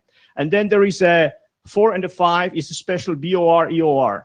And I'll kind of, how many people read the draft? Okay, the few, the few and chosen. Okay, because otherwise I'll just glance a lot of actually something that probably Robert wants to grill me over. Okay, yeah. So things turn out fairly complicated. Well, doable, right? We spend good amount of cycles, but I glance over a lot of like involved complications. Since this is a sales pitch, so whoever's get interested reads the draft, obviously. All right. So the filters are pushed and they are. Ended or ORed, and there's a bunch of filters which don't support today, like an RT prefix, and we have a route type filter, right? So I can go to EVPN and just request the election routes, right? Or we saw some stuff that was floating, what was that, on the LS, new route types, right? They're bringing in. So you can define filters for the types which are multiplying right now and for which we have no good answer because all the refresh is AFI-SAFI based.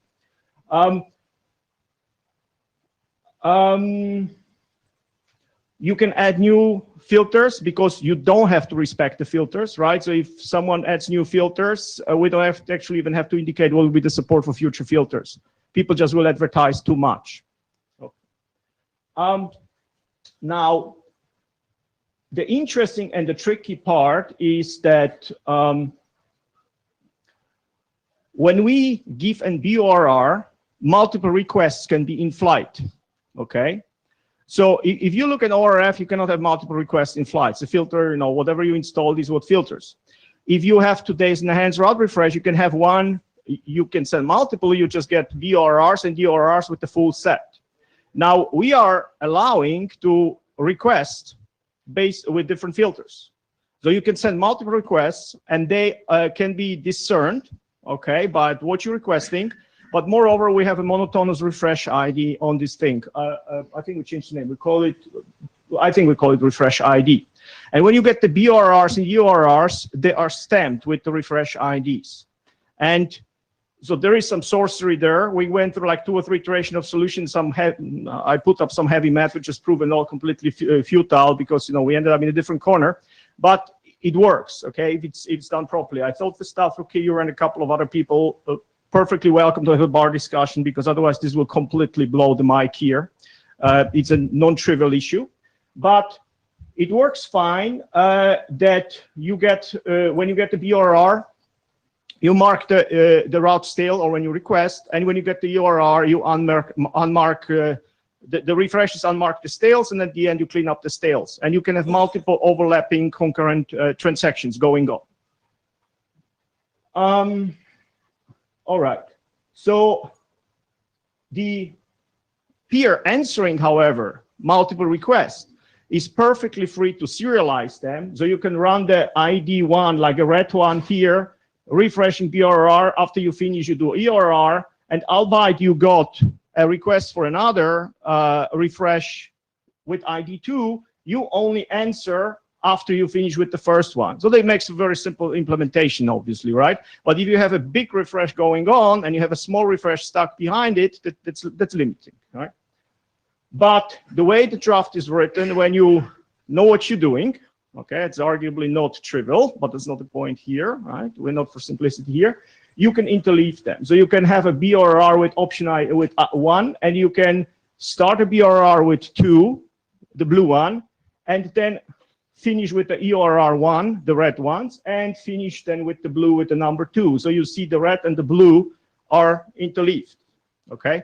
It is the responsibility of the refreshing peer to make sure that the RIP on the receiver is consistent, okay? Further details in the draft, because otherwise, like I say, you know, we can start to develop mathematical notation on the mic. That's not the point. Oh yeah, because my authors, I think they were first time submitting, and they're very hopefully put the draft IDR whatever in. I put on the puppy eyes, and I know I kind of call for adoption, but it's all discussion. The only real discussion on the list was really Robert's, as far as I remember. So, Mike's yours. Okay, a lot of people at the mic. We are now pressed for time, so please keep your comments short. And if you want to make a comment, get to the mic line now because we're cutting it off in like 10 seconds. Lucy Yang from Huawei.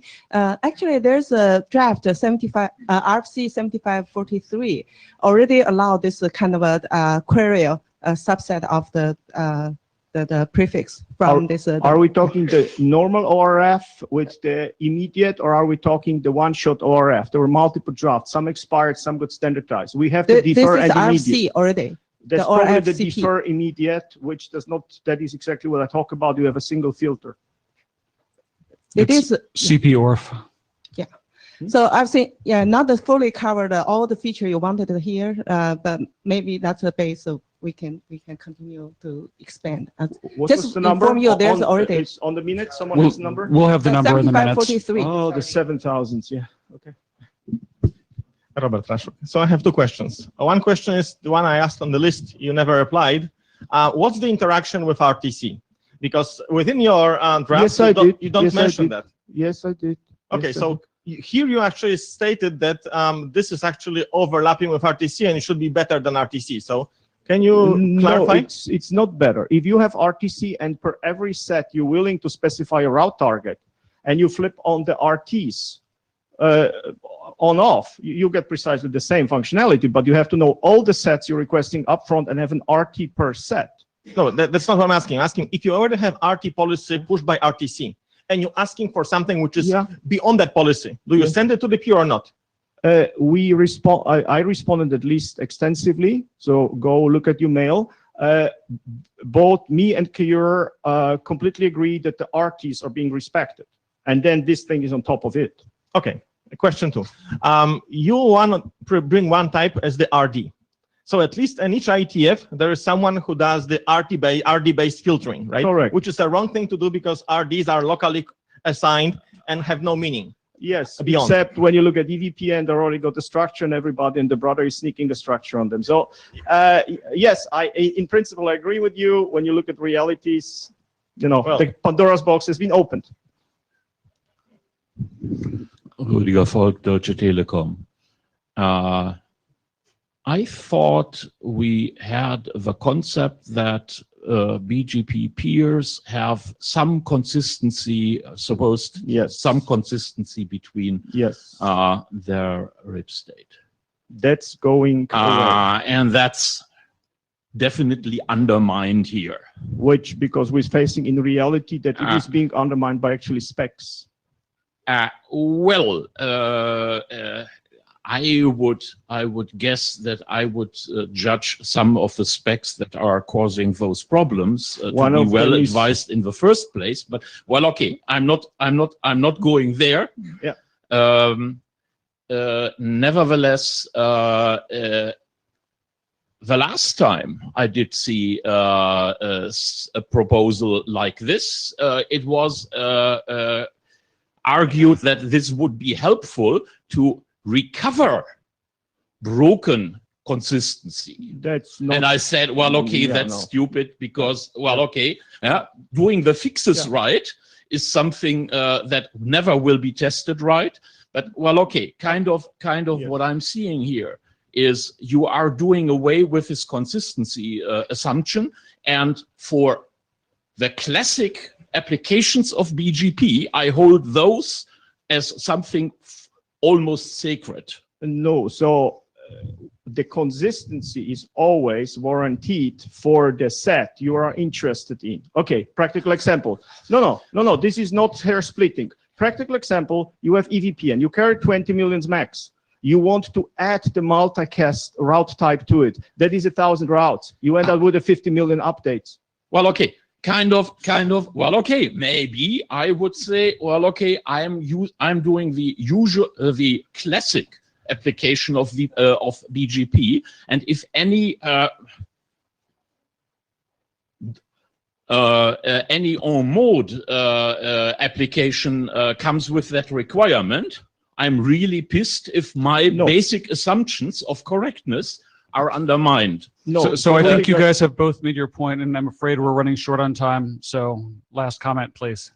Thank you. And I'd be very happy to see the conversation continue on the list. Jidong from Huawei. And several years ago, there are some drafts about one-time arrive, which I think is similar to this idea. And maybe we can see if there's something useful can be used here. So we looked at it. The big difference here is that we can overlap transactions, which the one shot doesn't give you. Actually, you can do one shot today if you do kind of the immediate, and then you immediately remove it. So there is like a backdoor today to do kind of one shot. There was a one shot, it expired, didn't get adoption. The big difference here is that we allow to overlap.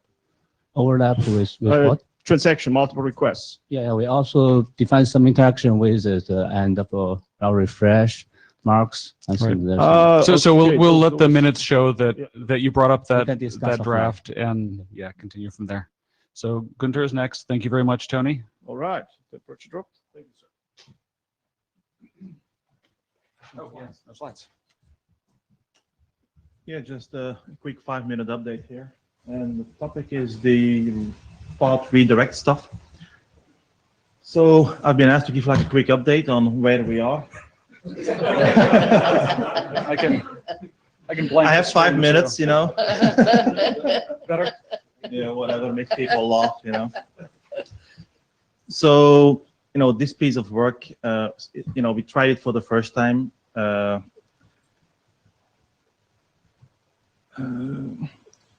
it was actually used for the first time, you know, with one of these interim meetings where we actually were preparing with some preparation work and with some pre-slides and the pre-recording and so onwards.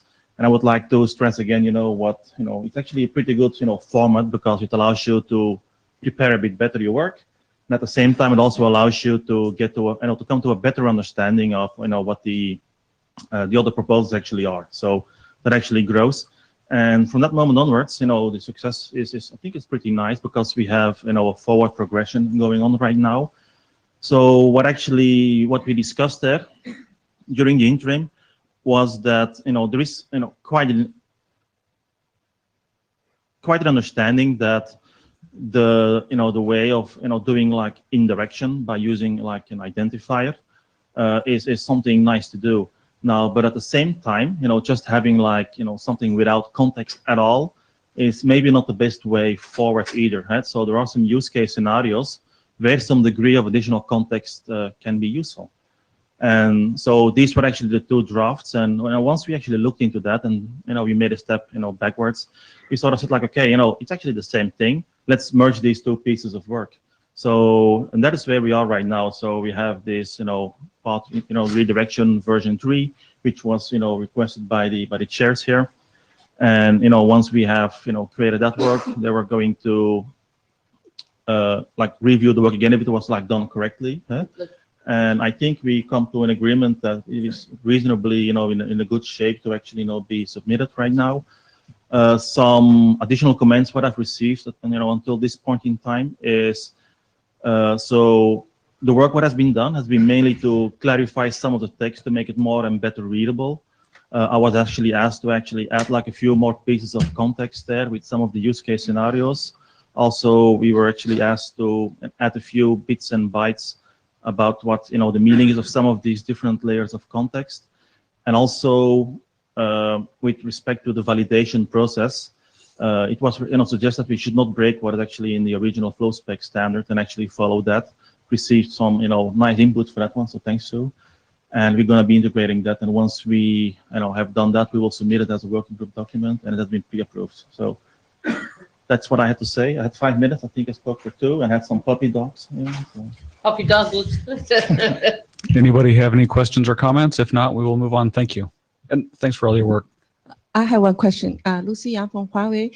In your latest draft, you specify this TID that's used for this. You're allowed to have a multiple indirect ID with the prefix. Sorry. Yeah, the TID you use for the sequence purpose. Mm-hmm. So I guessing when you use it for sequence purpose, then you impact some data plan. How to the package goes through traverse the data plan. So I just suggest, because currently no descriptions regarding how that data plan we're doing. Yeah. So next version maybe. Yeah. So that's actually one of the comments. So I'm going to be explaining it a bit better. It's actually my third use case scenario where it is, where it can be used. And it is more like, the tunnel ID is used for sequencing some of these segments. So, that is a way of using it now. And yes, it's not fully, completely clear right now, but I intend to make it more clear in the next, draft. Yeah. My comment is the use case is clear, but the data plan operation is not described there. So not. Thanks. It would probably be good to review the next when the draft is published. If that's still not clear, please send that comment to the whole mailing list. I want to chair hat on, not author hat on, which will be the next couple of slides. Chair hat on. I really want to congratulate Gunter and all the people who collaborated very quickly. So a good example of how the interim process can speed your draft through the collaboration process and into adoption. And that's our goal is between John and I. Okay, I have the last 4 slides between you and lunch, and I am going to work really hard to get you out of this hot room. If you're near a door, please prop it open. They can't change the heating and cooling in here. And okay, so last time we worked really hard on flow spec, a revision of 5575 bis, and I took on along with Robert trying to revise or suggest revisions for 5575 bis. And so there's 2 ideas because we thought of 2 good ideas. We're looking for feedback on how to do that. Caveat, If you are an author of the original 5575 bis, we will of course put you on the current one. We just want to make sure you agree with it and that the working group sort of decides on the questions. There are two issues. Conflicting actions, which we had a long discussion about between IP redirect and path redirect, that require ordering or choice so that when we just deploy this, we don't end up with undeterministic conflicts. And the second is there were desired upgrades to security. We're sort of leaving that aside, assuming that people will, in this version of the revision, either decide to apply IETF, IDR, flow spec, OID, or something else. Version 2, we could actually looking at that in the specification. So there are two ideas that we have. One is a very simple way that we can work on how to work on traffic rules. This comes out of some ideas that Lucy suggested and Robert and I hammered through it, but it's fairly simple. When you have these things that interact, traffic redirect, traffic action, encapsulation, there's some simple rules to handle it. All redirect actions are mutually exclusive. Care did comment, in case he's in the scribe, that he would like to have them not exclusive. If so, we have to have some definition on that. And the presence of one or more of them happens that you just will not do any redirect. So if you have path redirect and IP redirect, it's just not going to happen together. That's one rule. A second is if rate actions are present, they are applied in the order of type. In other words, the type that's byte faced is first and the type of packet would be assigned later. And some actions are unique and they operate independently. For example, MPLS push pop is unique compared to others. Now, what would we require other people to do? So there's a little blurb that says, this is our understanding of the conflict. The next thing is, if you have a specification that adds on to 5575 or 5575 bis, it must specify whether it is one of those conflicting actions, a redirect. Does this come off? Yes, okay. I can go faster this way. If it's a redirect or rate action, go ahead and specify. You have to state where you think the conflict is and how you think it interferes with other actions. So that's truth in advertising. It's like your label in a food package or a cigarette package. And if it interacts, you must specify how you handle it. So that just says the person that goes on and specifies it must do that. Okay, idea 2, Robert suggested that, in the end, we're talking about a bit mask that's masking on. Maybe we should make sure we have a simple addition that people could add, as well as all the other policy. And one is put a bit mask filter that's a length and offset in a packet and a built bit match pattern for up to 1,024 bits. Now, these are just ideas. This doesn't mean we're deprecating any of the other flow specs. The one on the actions, we have to do something as a working group. We're not asking for adoption, we're asking for feedback, because this is something, in my chair hat, I think we've got to do something to 5575 bis to handle the interaction, to handle stating that these actions can interact, because otherwise we run up with people implementing or picking up code from different vendors and suddenly it breaks. So you have to have a warning there, and then you have to have for new stuff how to fix it. Okay, so please send it. The second is now going on to flow spec version 2. Do you want to pause for any questions and comments on that before you Sure. go into the next one? Anyone want a question, comment on version 1? So Sue, just a quick question.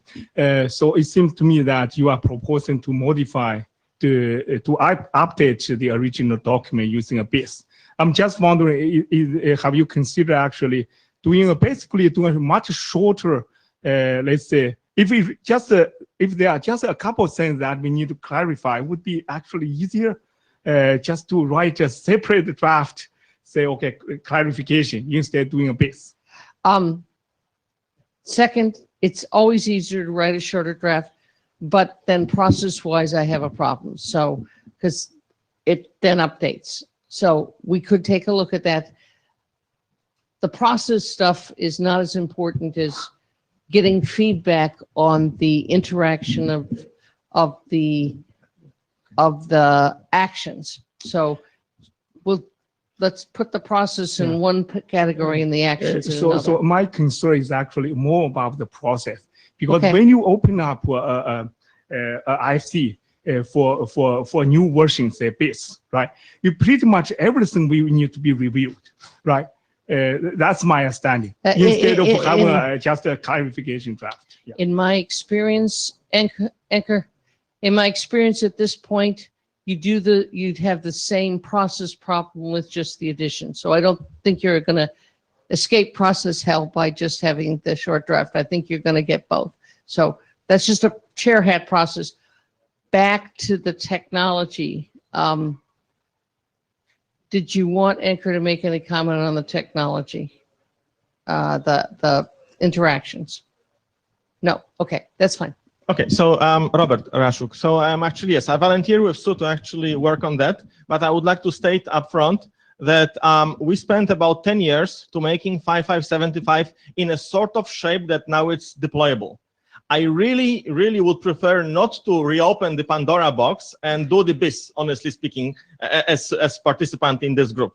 Now, if we really have to do it for some reasons I don't understand process-wise, then technically I don't see the point, right? Because the rules which you are suggesting or the drafts which are accompanying FlowSpec suggest can be independent, and they can define, as you say, what the interaction with the existing rules are.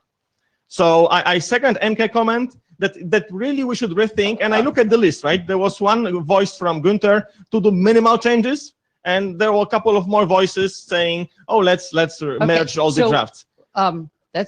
I'll talk to my AD since he's sitting here, and I'll talk to John, and we'll talk about the process issue. Maybe I will discuss that. So process issues are lots of fun, but let's take those offline right now and go to the technical piece. Does anybody have any comment? Yeah, technically here, we have two drafts, right? So in one draft, basically, just to summarize, you are proposing 17 new types, and the other draft, I'm proposing one new type to actually accommodate those. But honestly speaking, this is a technical debate. Which one is better? Let's go with what's on the slides and talk about the redirect. If that's what you're talking about with the other, it's still a process question. It is, bottom line. Okay. Any other comments on the redirect interaction? Again, I do take the process question. It's just not something we have to talk to the AD about. Okay. Okay. Any other comments on the technical piece? Okay. Version 2.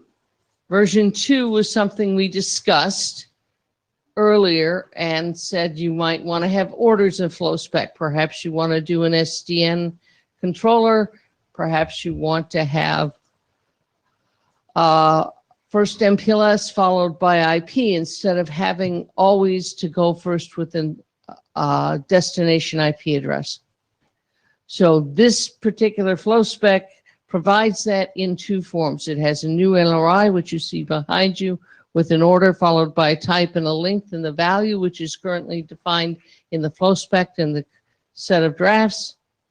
The second thing is you have a wide community, which has been discussed extensively here, but it has the ability to have an action type, a length type, and action values. Again, as we have discussed in the other drafts, it's a community atom and could be added to the first wide community facet, or it could be added to its unique container. And again, the author is looking for feedback on the need for this and the technology.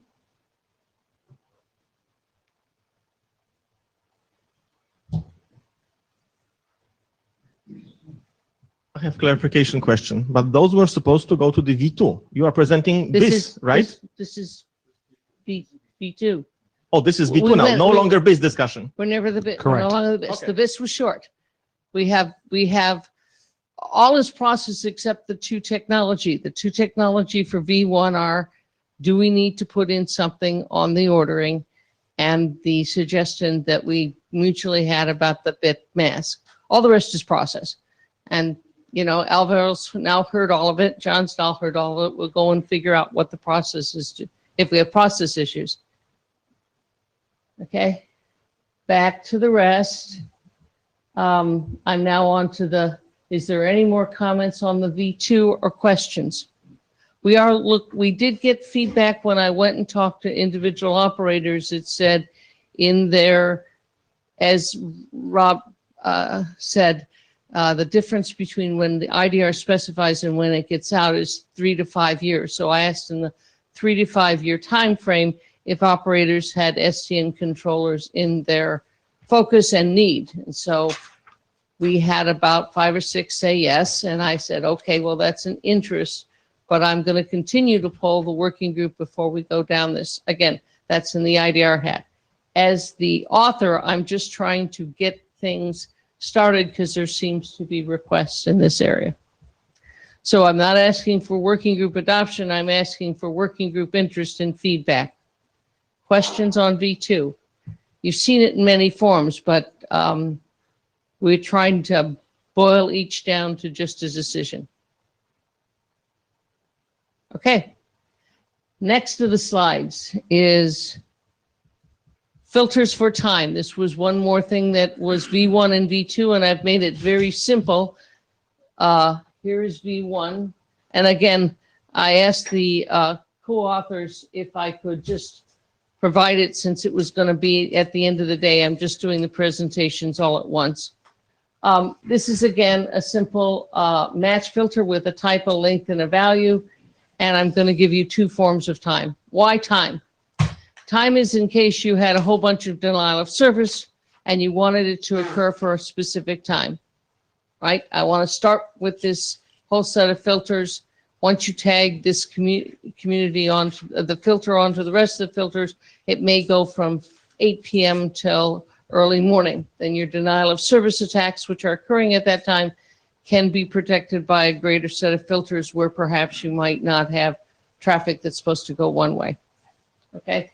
The first one is very simple. Type, length, start, seconds, microseconds, duration, seconds, microseconds.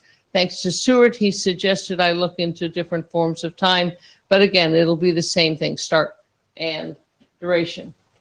Second facet form is 2 other options, not only start and duration, but perhaps delay start, not start at this time, but delay from X now, so I can get some of the instrumentation up and going. And the other thing is periodically start. I'm always from 8 at night to 3 in the morning. Please periodically start this filter at that time. The authors are looking for feedback.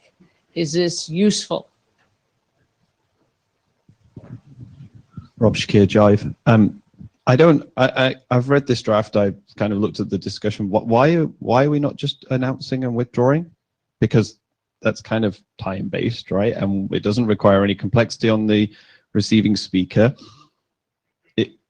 It doesn't seem. That's the other option, announce and withdraw. The original source from the authors felt it was easier if you had a closer time frame than the 8 to 10 hours. But if you were concerned about getting all the denial of service stuff in place and then starting maybe 10 minutes later to give your. I really wish my denial of service attacks were that predictable. Pardon?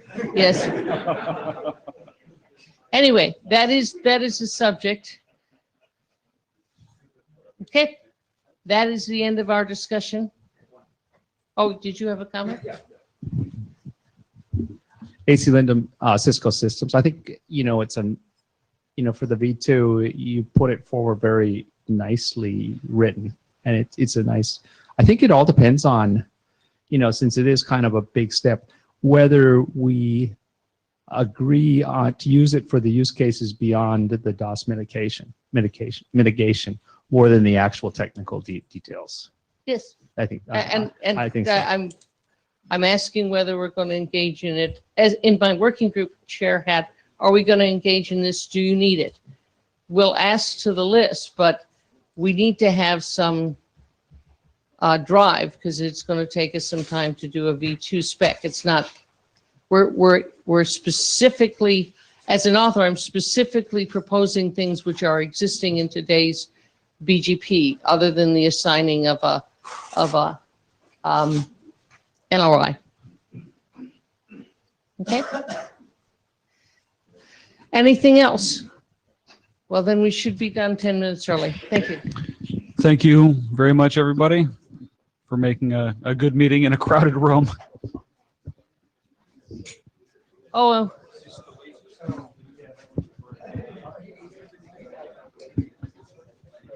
Yes, the more names we get on these things, the bigger a room we will get next time.